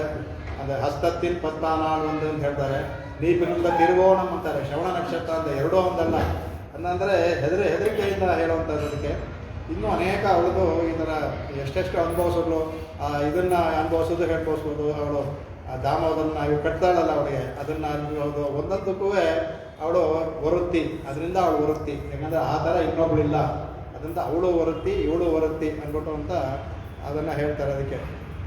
ಆಮೇಲೆ ಇನ್ನೊಂದು ಹೇಳ್ತಾರೆ, ಅವನು ಹುಟ್ಟಿದ ತಕ್ಷಣ ಹೇ ಸುಂದರೈಕತರ ಜನ್ಮನಿ ಕೃಷ್ಣ ಭಾವೆ ದ್ವೇ ಮಾಧವರೋಚ ಪಿತರಾಚ ಕುಲೇ ಅಪಿದ್ವೆ ಏಕಕ್ಷಣಾದನುಗೃಹೀತ ವತಃ ಪರಂತೆ ನೀಲಾಕುಲೇನ ಸದೃಶಿ ಕಿಲ ರುಕ್ಮಿಣೀಚ ಅಂದ್ಬಿಟ್ಟು ಅಂತ. ಅವನು ಹುಟ್ಟಿದ ಜನ್ಮನಿ ಕೃಷ್ಣ ಭಾವ ಯಾಕಂದರೆ ಹುಟ್ಟಿದ ತಕ್ಷಣ ಇಬ್ಬರು ತಂದೆ ಇಬ್ಬರು ತಾಯಿ ಆಗೋದು. ದ್ವೇ ಮಾತರೋ ಪಿತರೋಚ, ವಸುದೇವ ದೇವಕಿ ನಂದ ಮತ್ತು ಯಶೋಧ. ಹುಟ್ಟಿದ ತಕ್ಷಣ ಇದು ಕುಲೆ ಅಪಿದ್ವೆ 2 ಕುಲವಾಯ್ತಂತೆ. ಇದು ಕ್ಷತ್ರಿಯ ಯಾದವ ಕುಲ, ಇದು ಬಂದು ನಂದಗೋಕುಲ, 2 ಅಂತ. ಏಕಕ್ಷಣಾದ ಒಂದೇ ಕ್ಷಣದಲ್ಲಿ 2 ಆಗೋಯ್ತು ಅಂದ್ಬಿಟ್ಟು ಅಂತ ಕೊಂಡಾಡ್ತಾರೆ ಅದಕ್ಕೆ ಆ ರುಕ್ಮಿಣೀಚ ನೀಲಾಕುಲೇನ ಸದೃಶಿ ಕುಲೆ ರುಕ್ಮಿಣೀಚ ಅಂತ. ರುಕ್ಮಿಣಿ ಇಂತಹ ಮಗಳನ್ನ ಹೆತ್ತಲ್ಲ ಅಂತ ಅಂದ್ಬಿಟ್ಟು ನೀಲಾಕುಲ ಅವಳು ಹೋಲಿಸ್ತಾರೆ, ಅಂತಹ ಮಗಳ ಹೋಗ್ತಾರೆ ಅಂದ್ಬಿಟ್ಟು ಅಂತ ಕಡೆಗೆ ಅದನ್ನು ಹೇಳ್ತಾರೆ ಹಾಗೆ. ಆಮೇಲೆ ಇದಾದ್ಮೇಲೆ ದರಿಕ್ಕಿಲಾನಾಗಿ ಬರ್ತಾಳೆ. ಆಮೇಲೆ ದರಿಕ್ಕಿಲಾನಾಗಿತ್ತ ತಿಂಗನೆಯಿಂದ ಅಂದ್ಬಿಟ್ಟು ಇದೇ ಬರ್ತಾಳೆ ಅದಕ್ಕೆ.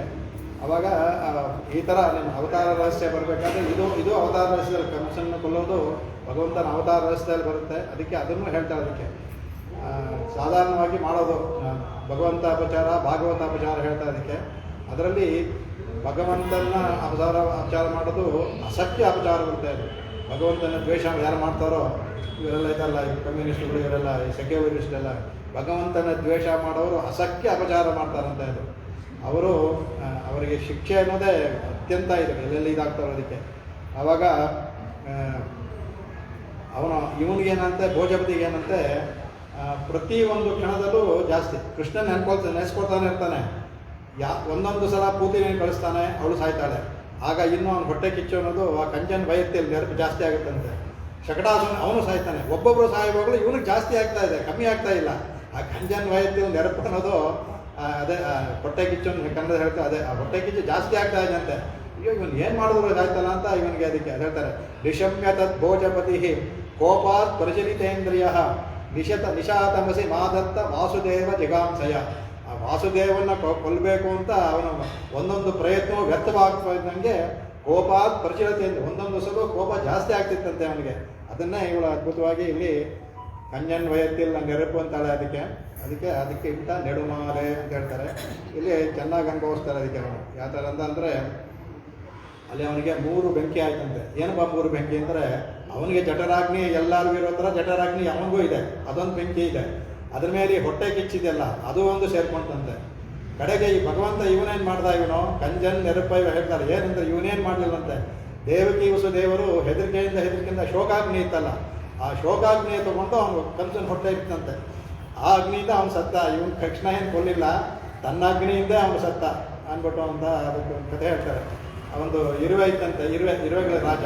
ಆ ಇರುವೆ ರಾಜ ಅದು ತಪಸ್ ಮಾಡ್ತಂತೆ. ತಪಸ್ ಮಾಡಿ ಕೇಳುತ್ತಂತೆ, ನಾನು ಕಚ್ಚಿದ್ರೆ ಸಾಯ್ಬೇಕು ಅಂದ್ಬಿಟ್ಟು ಅಂತ. ಕಚ್ಚಿದ್ರೆ ಅಂತಂದ್ರೆ ಅದು ಸರಿಯಾಗಿ ಕೇಳ್ಕೊಳ್ಳೋದು. ಅದು ನಾನು ಕಚ್ಚಿದ್ರೆ ನಾನು ಯಾರನ್ನ ಕಚ್ಚಿನೋ ಅವ್ರು ಸಾಯ್ಬೇಕು ಕೇಳಬೇಕು, ಕಚ್ಚಿದ್ರೆ ಸಾಯ್ಬೇಕು ತಥಾಸ್ತು ಅಂತ ಭಗವಂತ. ಯಾರನ್ನ ಕಚ್ಚಿದಂತ ಅವ್ರು ಹಿಂಗಂತ ಇದು ಸತ್ಬಿತ್ತು.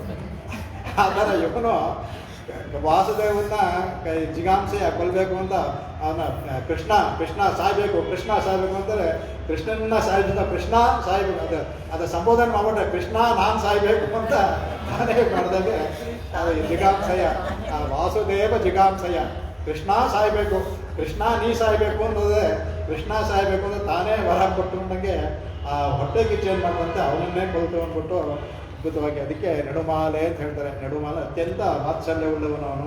ಯಾಕೆಂದರೆ ಅವನಿಗೆ ನಮೇ ದೋಷವಸ್ತಿ ನ ಪ್ರಿಯ ಅಂತ ಹೇಳ್ತಾರೆ. ಅವನಿಗೆ ಯಾರೂ ಇಲ್ಲ, ಆದರೆ ತನ್ನ ತಂದೆ ತಾಯಿಗಳಿಗೆ ಮತ್ತು ನಂದವರಜದವರಿಗೆ ಎಲ್ಲರಿಗೂ ತೊಂದರೆ ಕೊಡ್ತಾನಲ್ಲ. ಹಾಗಾಗಿ ಭಾಗವತ ದ್ವೇಷಿಗಳು ಭಗವಂತನ ದ್ವೇಷಿಗಳು, ಅವನಿಗೆ ಸ್ವತಃ ಯಾವುದೂ ಇಲ್ಲ. ಅದಕ್ಕೆ ನೆಡುಮಾಲೆ ಅಂತ ಪದವನ್ನು ಹಾಕಿದ್ದೆ. ಅದಕ್ಕೆ ಅವನು ಭಕ್ತರಿಗೆ ಅತ್ಯಂತ ವಾತ್ಸಲ್ಯವುಳ್ಳವನು. ಅದೇ ಥರ ಅವನ ದ್ವೇಷಿಗಳಿಗೆ ಅಷ್ಟೇ ಅತ್ಯಂತ ಕ್ರೂರವಾಗಿರುವನು ಅವನಿಗೆ. ಹಾಗಾಗಿ ಅದನ್ನು ಅವರು ಅದ್ಭುತವಾಗಿ ಅದನ್ನು ಕೊಂಡಾಡ್ತಾರೆ. ಅದಕ್ಕೆ ಕಂಜನ್ ವಯತ್ತಿಲ್ಲ ಕರಿಕಿಲಾನಾಗಿತ್ತ ಅಂದ್ಬಿಟ್ಟಂತೆ ಅವನಿಗೆ ಅವನಿಗೆ ತಡ್ಕೊಳ್ಳೋಕ್ಕೆ ಆಗಲ್ವಂತೆ ಅವನಿಗೆ.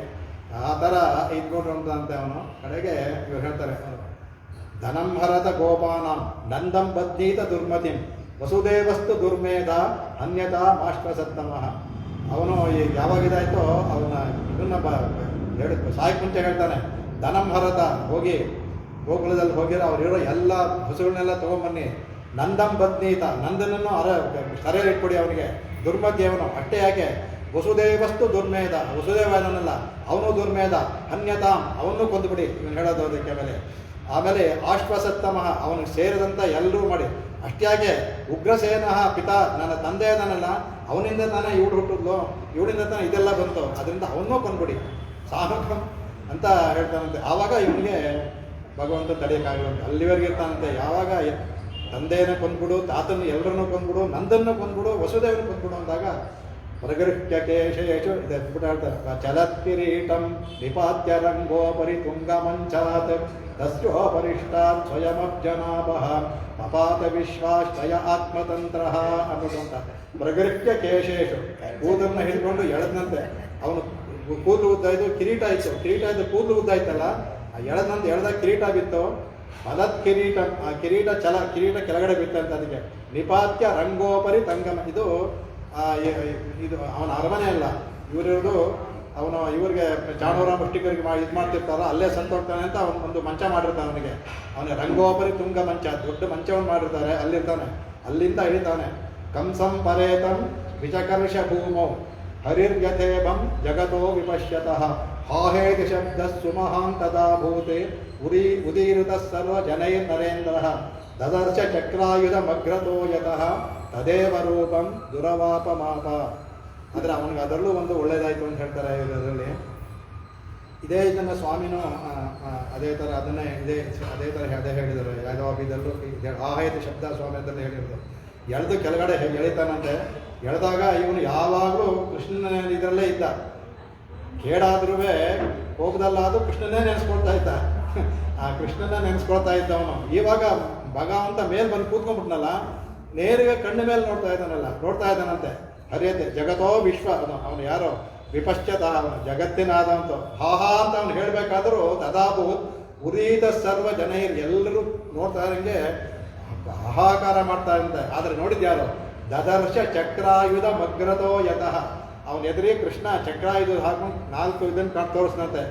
ತದೇವ ರೂಪಂ ದಿರವಾಪಮಾಪ, ಅದರಿಂದ ಅದೇ ರೂಪವನ್ನು ಅವನೇ ಪಡ್ಕೊಂಡ್ಬಿಟ್ಟಾನ ಸ್ವಾಮಿ. ಅಂದರೆ ಅವನಿಗೂ ಮೋಕ್ಷ ಸಿಕ್ತು ಅಂತ ಹೇಳ್ತಾರೆ. ತದೇವ ರೂಪಂ, ಯಾಕೆಂದರೆ ಅಂತಿಮ ಸ್ಮೃತಿ ಇದ್ದರೆ ಸಿಗುತ್ತೆ ಅಂದರೆ ಇದ್ದಿದ್ರೆ ಏನು ಹೇಳ್ತಾರೆ, ರೂಪ ಅನ್ನಂದರೆ ಸಾರೂಪ್ಯ, ಇವರಿಗೆ ಸಾಯುಜ್ಯ ಅಲ್ಲ, ಸಾರೂಪ್ಯವೂ ಒಂದು ಮೋಕ್ಷವೇ. ತದೇವ ರೂಪಂ ಅಂದರೆ ಸಾರೂಪ್ಯವನ್ನು ಪಡ್ಕೊಂಡ ಅವನು ಅಂದ್ಬಿಟ್ಟು ಅಂತ. ಯಾಕೆಂದರೆ ಭಗವಂತನ ನೋಡಿದ್ನಲ್ಲ, ಯಾಕೆಂದರೆ ಅವನ ಬೈಯೋದಕ್ಕಾದರೂ 24 ಬೇರೆ ಯಾರು ನೆನೆಸ್ಕೊಂಡ್ರೋ ಇಲ್ವೋ, ಇವನು 24 ಗಂಟೆ ಕೃಷ್ಣ ನೆನಪೆಲ್ಲ ಇದ್ದ ಅವನು. ಹಾಗಾಗಿ ಅವನಿಗೂ ಸಹ ಭಗವಂತ ಹೇಗೆ ಇವ್ರಿಗೆಲ್ಲ ಕೊಟ್ಟನೋ ಆ ಥರ ಇವನಿಗೂ ಸಹ ತದೇವ ರೂಪಂ ಗರ್ವಪ ವಿದ್ವಾ ಕೊಂಡಾಡ್ತಾರೆ. ಹಾಗಾಗಿ ಇದನ್ನು ಆ ಥರ ಕೊಂಡಾಡ್ತಾರೆ. ಅದಕ್ಕೆ ಆಮೇಲೆ ಇದರಲ್ಲಿ ಗೀತೆನಲ್ಲೂ ಭಗವಂತ ಹೇಳ್ತಾರೆ, ಅದಕ್ಕೆ ಯಾರ್ಯಾರಿಗೂ ನೋಡ್ತಾ ಇರ್ತಾರೆ, ಅದಕ್ಕೆ ಭಗವಂತನೇ ಇದು ಅವನಿಗೆ ಯಾಕೆ ಈ ಥರ ಬುದ್ಧಿ ಕೊಡೋದು, ಅವನಿಗೆ ಕೆಟ್ಟ ಬುದ್ಧಿ ಕೊಡೋದು, ಅದಕ್ಕೆ ಅದು ಹೇಳ್ತಾನೆ. ಅದಕ್ಕೆ ದೇಶಾಮೇವಾನು ಕಂಪಾರ್ಥಂ ಅಹಮಜ್ಞಾನಜಂತಮಃ, ಯಾರಿಗೆ ಅನುಕಂಪ ಬರುತ್ತೋ ಅವ್ರಿಗೆ ಭಗವಂತ ಬುದ್ಧಿ ಮನಸ್ಸಂತೆ. ನಾಶಾಂ ಆತ್ಮಭಾವಸ್ಥೋ ಜ್ಞಾನದೀಪೇನ ಭಾಸ್ವತ, ಅವನಿರುವ ಕತ್ತಲೆಯನ್ನು ನಾಶ ಮಾಡಿ ತನ್ನ ಜ್ಞಾನದೀಪದಿಂದ ಭಗವಂತನೇ ದದಾಮಿ ಬುದ್ಧಿ ಯೋಗಂತಂ ಏನಮಾಭಯ ಅಂತಿದೆ.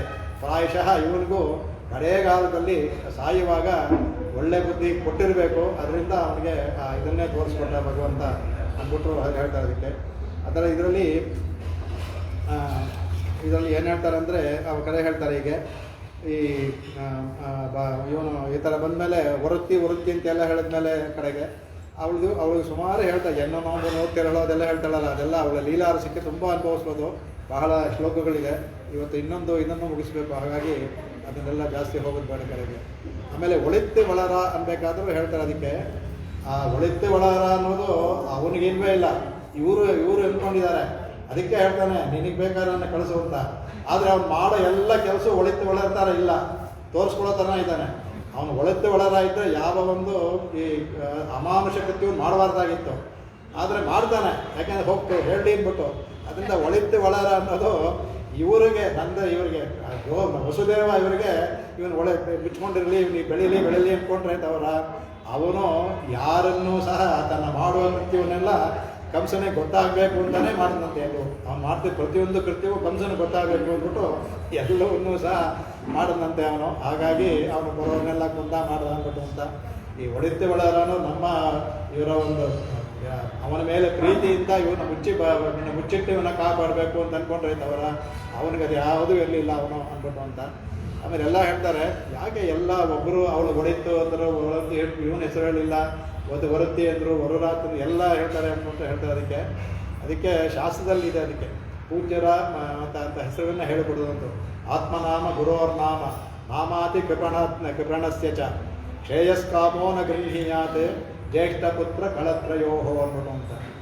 ನಮ್ಮ ಹೆಸರು ನಾವು ಹೇಳ್ಕೊಬಾರ್ದಂತೆ. ಆತ್ಮನಾಮ ನಮ್ಮ ಹೆಸರು ನಾವು ಹೇಳ್ಕೊಬಾರ್ದು. ನಾನು ಅಂತ ಹೇಳ್ಕೊಬೇಕಾದ್ರೆ ನಾನು ಈಗ ಬಿಡೋದು ಐ ಅಂತ ಹೇಳ್ಕೊಳ್ತಿಲ್ಲ, ಐ ಅಂತ ನಮ್ಮ ಹೆಸರು ಹೇಳ್ತೀವಲ್ಲ, ಅದು ಕೊಡುತ್ತದು. ಆತ್ಮನಾಮ ಹೇಳ್ಬಾರ್ದು. ಗುರೋರ್ ನಾಮ ಆಚಾರ್ಯ ಹೆಸರನ್ನು ಹೇಳ್ಬಾರ್ದಂತೆ. ಅದೇ ಥರ ನಾಮಾದಿ ಕೃಪಣಸ್ಯ, ಯಾರು ಅತ್ಯಂತ ಕೃಪಣರಾಗಿರ್ತಾರೋ ಅವನ್ನೂ ಹೆಸರು ಕರಿಬೇಡಿ ಅಂತಾರೆ. ಕೃಪಣ ಅಂತಲೇ ಕರೀರಿ ಅಂತ ಅವ್ರನ್ನೂ ಹೆಸರು ಮಾಡಬೇಡಿ ಅಂತ.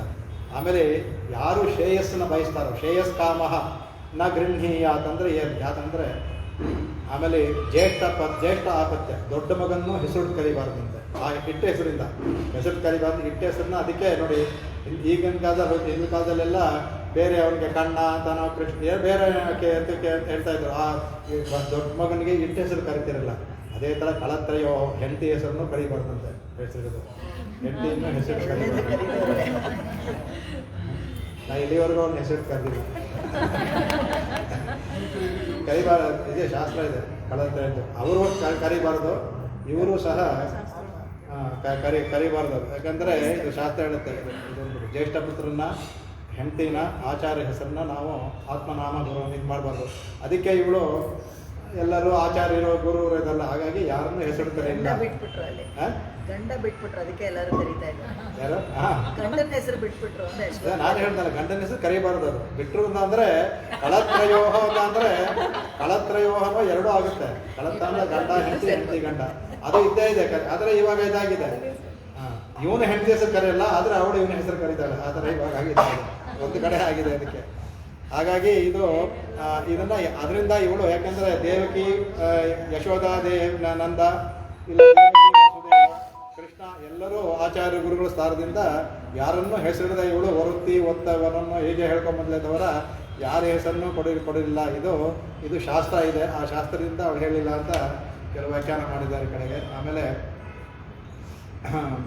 ತುಂಬ ಬರ್ಕೊಂಡ್ಬಿಟ್ಟಿದ್ದೀನಿ, ಹೇಳಕ್ಕೆ ಸಮಯ ಇಲ್ಲ. ಅವನ ಆಟಗಳು ಅವಳು ಅನುಭವಿಸೋದು ಅದೆಲ್ಲವೇ ತುಂಬ ಚೆನ್ನಾಗಿದೆ. ಸಮಯ ಎಲ್ಲ ಮುಂದಕ್ಕೆ ಹೋಗಲ್ಲ. ಆಮೇಲೆ ಇದಕ್ಕೆ ಸ್ವಾಮಿ ಇದೇ ಥರ ಇಲ್ಲಿ ಹೇಳ್ದಂಗೆ ಪ್ರಕೃತಿ ಗಣೇಶ ಅಂತ ಇದರಲ್ಲಿ ಅದೇ ಹೇಳ್ತಾರೆ.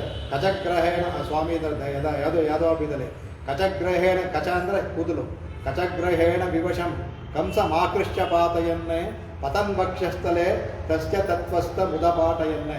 ಅವನ ಕೂದಲು ಹಿಡಿದು ತಲ್ಲಿ ಅವನ ಎದೆ ಮೇಲೆ ಕೂತ್ಕೊಂಡು ಅವನ ಪ್ರಾಣವನ್ನು ಹೋಗಿಸ್ತಾ ಅಂದ್ಬಿಟ್ಟು ಅಂತ ಹೇಳ್ತಾರೆ. ಅದಕ್ಕೆ ಆವಾಗ ಹೇಳ್ತಾರೆ ಅದು ಅವನು ಇವನ ಇರುವಿಕೆಯನ್ನೇ ತಡ್ಕೊಳ್ಳಿಲ್ಲ. ಅವನು ಕೃಷ್ಣನ ಇರುವಿಕೆ, ಅವನು ಹೇಗೋ ಹೋಗಲಿ, ನಾನು ಕೊಂಟೆ ಬರದೇ ಇದ್ರೆ ಪರವಾಗಿಲ್ಲ ಅಂದ್ರೆ ಆಯಿತು. ಅವನ ಇರುವಿಕೆಯೇ ತಡ್ಕೊಳ್ಳೋದೇನೆ ದೇವಕಿಯನ್ನು ಕೊಲ್ಲಬೇಕು, ವಸುದೇವನ್ನು ಕೊಲ್ಲಬೇಕು ಅಂತ ಅಷ್ಟು ಇದ್ನಲ್ಲ. ಅದರಿಂದ ಇವರ ಭಯಾಗ್ನಿ, ಅವನ ಹೊಟ್ಟೆ ಕಿಚ್ಚು, ಅವನ ಜಠರಾಗ್ನಿ ಎಲ್ಲವೂ ಸೇರಿಕೊಂಡು ಅವನ್ನ ಉಲ್ಲಂಘೆ ಕೊಂದ್ಬಿಡ್ತು ಅಂದ್ಬಿಡ್ತು. ಅದೇ ಥರ ಸೀತೆ ಹೇಳ್ತಾನೆ, ಲಂಕೆ ಸುಟ್ಟಾಗ ಅವನು ಹೇಳ್ತಾನೆ, ಅಯ್ಯೋ ಇದೇ ನಾನು ಬಾಲ್ವೇ ಸುಡ್ಲಿಲ್ವಲ್ಲ ಅನ್ನೋ ಹೇಳ್ತಾರೆ.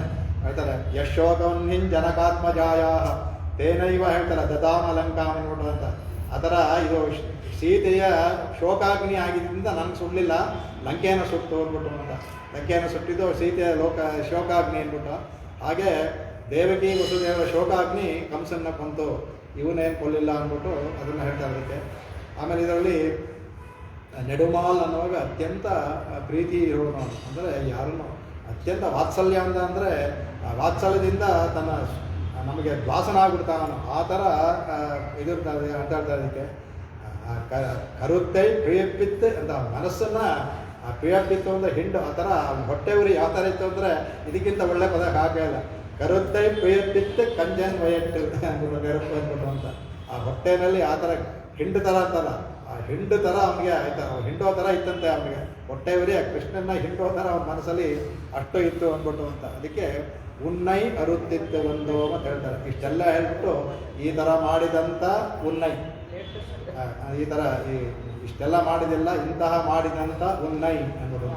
ಇಲ್ಲಿ ಬೆರೇಕ ಪರಕಾಲ ಸ್ವಾಮಿಗಳು ಎಲ್ಲ ಅದ್ಭುತವಾಗಿ ಈ ಉನ್ನೈ ಬೇಕಾದರೆ ಈ ಥರ ಎಲ್ಲ ಗುಣಗಳನ್ನು ಹೇಳಿ ಅವನಲ್ಲಿಂದ ಹುಟ್ಟಿದ ಅವತಾರ ರಚನೆ ಹೇಳಿ ಉನ್ನೈ ಅಂತ ಹೇಳಿದ್ರಲ್ಲ, ಅದು ಅದರಲ್ಲಿ ಶಾಂಡಿಲ್ಯ ವಿದ್ಯೆಯಲ್ಲಿ ಬರುತ್ತೆ. ಆ ಶಾಂಡಿಲ್ಯ ವಿದ್ಯೆಯನ್ನು ಇದರಲ್ಲಿ ಅವರು ಶಾಂಡಿಲ್ಯ ವಿದ್ಯೆ ಅಂತ ಹೇಳಿಲ್ಲ, ಅವ್ರು ಇದು ಮಾತ್ರ ಹೇಳಿದ್ದಾರೆ ಶಾಂಡಿಲ್ಯ ವಿದ್ಯೆ. ಅದು ಇದನ್ನು ಹೇಳಿದ್ದಾರೆ. ಆ ಶಾಂಡಿಲ್ಯ ವಿದ್ಯೆದು ಏನು ಬರುತ್ತೆ ಅಂದರೆ ಅದು ಸರ್ವಂ ಕಲ್ವಿದಂ ಬ್ರಹ್ಮ ತಜ್ಜಲಾಮಿತಿ ಉಪಾಸೀತ ಅಂತ ಬರುತ್ತೆ. ಸರ್ವಂ ಕಲ್ವಿದಂ ಎಲ್ಲವೂ ಬ್ರಹ್ಮವೇ. ಅವನು ತಜ್ಜಲಾನಂದ ಅಂದರೆ ಅದು 3 ಪದ, ತಜ್ಜ ತಲ್ಲ ತನ್ನ, ಅದು 3 ಸೇರಿ ತಜ್ಜಲಾನ್ ಅಂದ್ಬಿಟ್ಟು. ಇದು ಉಪನಿಷತ್ತುಗಳು ವ್ಯಾಖ್ಯಾನ ಮಾಡದೆ ಗೊತ್ತಾಗುತ್ತೆ. ಇದು ಸಾಧಾರಣ ಸಂಸ್ಕೃತದಲ್ಲಿ ಪದಗಳಿಲ್ಲ, ಇದು ವೇದದಲ್ಲಿ ಬರೋ ಪದಗಳು. ಆ ತಜ್ಜಲ ಅನ್ನೋದಕ್ಕೆ ವ್ಯಾಖ್ಯಾನ ಮಾಡದೇ ಇದ್ದ ಅಂದರೆ ನಮ್ಮ ಆಚಾರ್ಯರು ವ್ಯಾಖ್ಯಾನ ಮಾಡದೇ ಇದ್ರೆ ನಮ್ಗೆ ಅರ್ಥವೇ ಗೊತ್ತಾಗಲ್ಲ. ತಜ್ಜ ತಲ್ಲ ತನ್ನ, ತಜ್ಜ ಅಂದರೆ ಅದು ಒಂದು ಸೃಷ್ಟಿ ಸ್ಥಿತಿ ಲಯ, ತನ್ನ ಸ್ಥಿತಿ, ತಲ್ಲ ಅಂದರೆ ಲಯ, ತಜ್ಜ ಅಂದರೆ ಇದು ಕಾವಿದು. ಆ ಥರ 3 ಇರುವಂಥ ಆ ಥರ ಉಪಾಸನೆ ಮಾಡಿ ಭಗವಂತನ. ಸರ್ವಂ ಕಲ್ವಿದಂ ಬ್ರಹ್ಮ ತಜ್ಜಲಾನಿತಿ ಅದು ಮಾಡಿಬಿಟ್ಟು ಅದಕ್ಕೆ ಅದರಲ್ಲಿ ಬರುವಂಥದ್ರಲ್ಲಿ ಆ ಥರ ಆದವನು ಹೇಳ್ತಾರೆ. ಮನೋಮಯೋ ಪ್ರಾಣ ಶರೀರೋ ಭಾರೂಪ ಸತ್ಯ ಸಂಕಲ್ಪ ಆಕಾಶಾತ್ಮ ಸರ್ವಕರ್ಮ ಸರ್ವಕಾಮ ಸರ್ವಗಂಧ ಸರ್ವರಸ ಸರ್ವವಿಧಂ ಅಭ್ಯಾತಃ ಅವಾಕಿ ಅನ್ನೋ ಶ್ರುತಿ ಭಗವಂತನ ಕೊಂಡಾಡುವಾಗ ಅದಕ್ಕೆ ಮೈ ಮರೆತು ಹತ್ಕೊಂಡು ಕೊಂಡಾಡುವಂಥದ್ದು. ಕಣ್ಣಲ್ಲಿ ನೀರು ಅಂತ ಅದು ಹೇಳಬೇಕಾದ್ರೆ ಶ್ರುತಿಗೆ ವೇದ ಪುರುಷನಿಗೆ ಕಣ್ಣಲ್ಲಿ ನೀರು ಸಂತೋಷದಿಂದ ನೀರು ಬರ್ತಾ ಇದ್ದಂತೆ ಹೇಗೆ ಕೊಂಡಾಡ್ತು ನೋಡಿ. ಅವನು ಮನೋಮಯ ಪ್ರಾಣಶರೀರ ಭಾರೂಪ ಸತ್ಯ ಸಂಕಲ್ಪ ಆಕಾಶ ಎಲ್ಲವನ್ನೂ ಇಲ್ಲಿ ಹೇಳಿದಂಥ ಭಗವಂತನ ಹುಟ್ಟುವಾಗಿ ಹೇಳ್ತಾರಲ್ಲ ಎಲ್ಲವನ್ನೂ ಸಹ ಅವನು ಸರ್ವಕಾಮ ಸರ್ವರಸ ಸರ್ವಗಂಧ ಎಲ್ಲವೂ ಅವನಿಗೆ ಸರ್ವಂ ಇದಂ, ಇಲ್ಲಿ ಯಾವ್ದು ಹೇಳ್ತಾರೋ ಎಲ್ಲವೂ ಅಂದ್ಬಿಟ್ಟು ಅವನ ಅಭ್ಯಾತಃ ಅವಾಕಿ ಅನಾದರ. ಅವನು ಯಾವಾಗಲೂ ಅಭ್ಯಾತ ಆಗುವಾಗ ನಮಗೆ ಅತ್ಯಂತ ನಮಗೆ ಇದನ್ನಿರ್ತಾಂತ ಈ ಕಡೆ ಎಲ್ಲ ಹೇಳ್ತಾರೆ ಇಲ್ಲಿ ನೆಡುಮಾಲೆ ಅಂತಾರಲ್ಲ, ನಮ್ಮಲ್ಲಿ ಅತ್ಯಂತ ವಾತ್ಸಲ್ಯ ಉಳ್ಳವನಂತೆ ಅವನು. ಹಾಗಾಗಿ ಇದನ್ನು ಅದಕ್ಕೆ ಹೇಳ್ತಾರೆ ಅವಾಕಿ ಅನಾದರ. ಏನು ಅವನಿಂದ ಅನಾದರ ಅಂದರೆ ಯಾವುದರಲ್ಲೂ ನಮ್ಮ ಪಾಪಗಳಲ್ಲೇ ಅನಾದರ ಆಗಿರ್ತಾನೆ, ಅದನ್ನು ಕಂಡುಕೊಳ್ಳೋದಿಲ್ಲ. ಅವಾಕಿ ನಮ್ಮ ಯಾವುದೂ ಮಾತಲ್ಲ, ಆ ಥರ ಭಗವಂತನ ಗುಣವನ್ನು ಕೊಂಡಾಡ್ತಾರೆ ಅದು. ಹಾಗಾಗಿ ಇಲ್ಲಿ ಇದನ್ನು ಅಷ್ಟಂತ ಪರಮೋದಾರನಾದ ಉನ್ನೈ ಅಂದ್ಬಿಟ್ಟು ಈ ಶಾಂಡೇಲಿ ರೀತಿಯಲ್ಲಿ ಹೇಳಿದಾರಲ್ಲ, ಸರ್ವ ಕಲಿಯುವುದಂ ಬ್ರಹ್ಮ ಅಂತ ಇಷ್ಟೆಲ್ಲ ನೀವು ಮಾಡಿದೆಯಲ್ಲ ಅಂತಹ ಉನ್ನೈ ಒಂದು ನಾಮ ಅರುತ್ತಿತ್ತು ಅಂತ ಹೇಳ್ತಾರೆ. ಅವಾಗ ಒಂದು ಅರುತ್ತಿತ್ತು ಒಂದು ಪರೈ ತರದು ಯಾಗಿಲ್ಲ ಅಂತಂತಾರೆ. ಅದಕ್ಕೆ ಹೇಳ್ತಾರೆ ಅವರು. ಆಮೇಲೆ ಅದು ಆ ಉನ್ನೈ ಅಂತ ಹೇಳ್ತಾರೆ. ಅರುತ್ತಿತ್ತು ಒಂದು ಅಂದರೆ ನಾವು ಕೇಳ್ಕೊಂಡು ಏನು ಅಂದರೆ, ನಾವು ನೀನು ಸಾಮಾನ್ಯ ಭಗವಂತನಿಗೆ ಹೇಳ್ತಾರಲ್ಲ, ಭೋಗ್ಯ ಸಾಮ್ಯ ಮಾತ್ರ ಸಾಮ್ಯ ಲಿಂಗಾಚ ಅಂತ. ಅಲ್ಲಿ ಹೋದ್ರೆ ಭಗವಂತನಿಗೆ ನಮಗೂ ಸಾಮ್ಯ ಆನಂದದಲ್ಲಿ ಮಾತ್ರ. ಆ ಥರ ಇಲ್ಲಿ ಶೀಲ ವಯೋವೃತ್ತ ಇವರು ಹೇಳ್ತಾನೆ. ಹನುಮಂತ ಸೀತೆಯನ್ನು ನೋಡಿದ್ಮೇಲೆ ರಾಮನ್ ನೋಡಿರ್ತಾನೆ. ಸೀತೆಯನ್ನು ನೋಡಿದ ತಕ್ಷಣ ಇಬ್ಬರಿಗೆ ತುಲ್ಯಶೀಲ ವಯೋವೃತ್ತಂ ತುಲ್ಯಾಭಿಯ ಲಕ್ಷ್ಮಣಂ ರಾಘವೋರ್ಹತಿ ವೈದೇಹಿ ತಂತ್ಯಾಯ ಮಸಿತೆ ಕ್ಷಣ ಅಂತ. ಮೊದಲು ಹೇಗೋ ಅಂದ್ಕೊಂಡಿರ್ತಾನೆ, ನೋಡಿದ ತಕ್ಷಣ ಹೌದು ಸೀತೆ ರಾಮನಿಗೆ ತಕ್ಕದವಳೆ, ರಾಮನು ಸೀತೆ ತಕ್ಕದವಳೆ. ಅವರು ಒಂದೇ ಸಹ ತಕ್ಕಡಿಲಿಟ್ಟಂತೆ ಅವ್ರ ಗುಣಗಳು.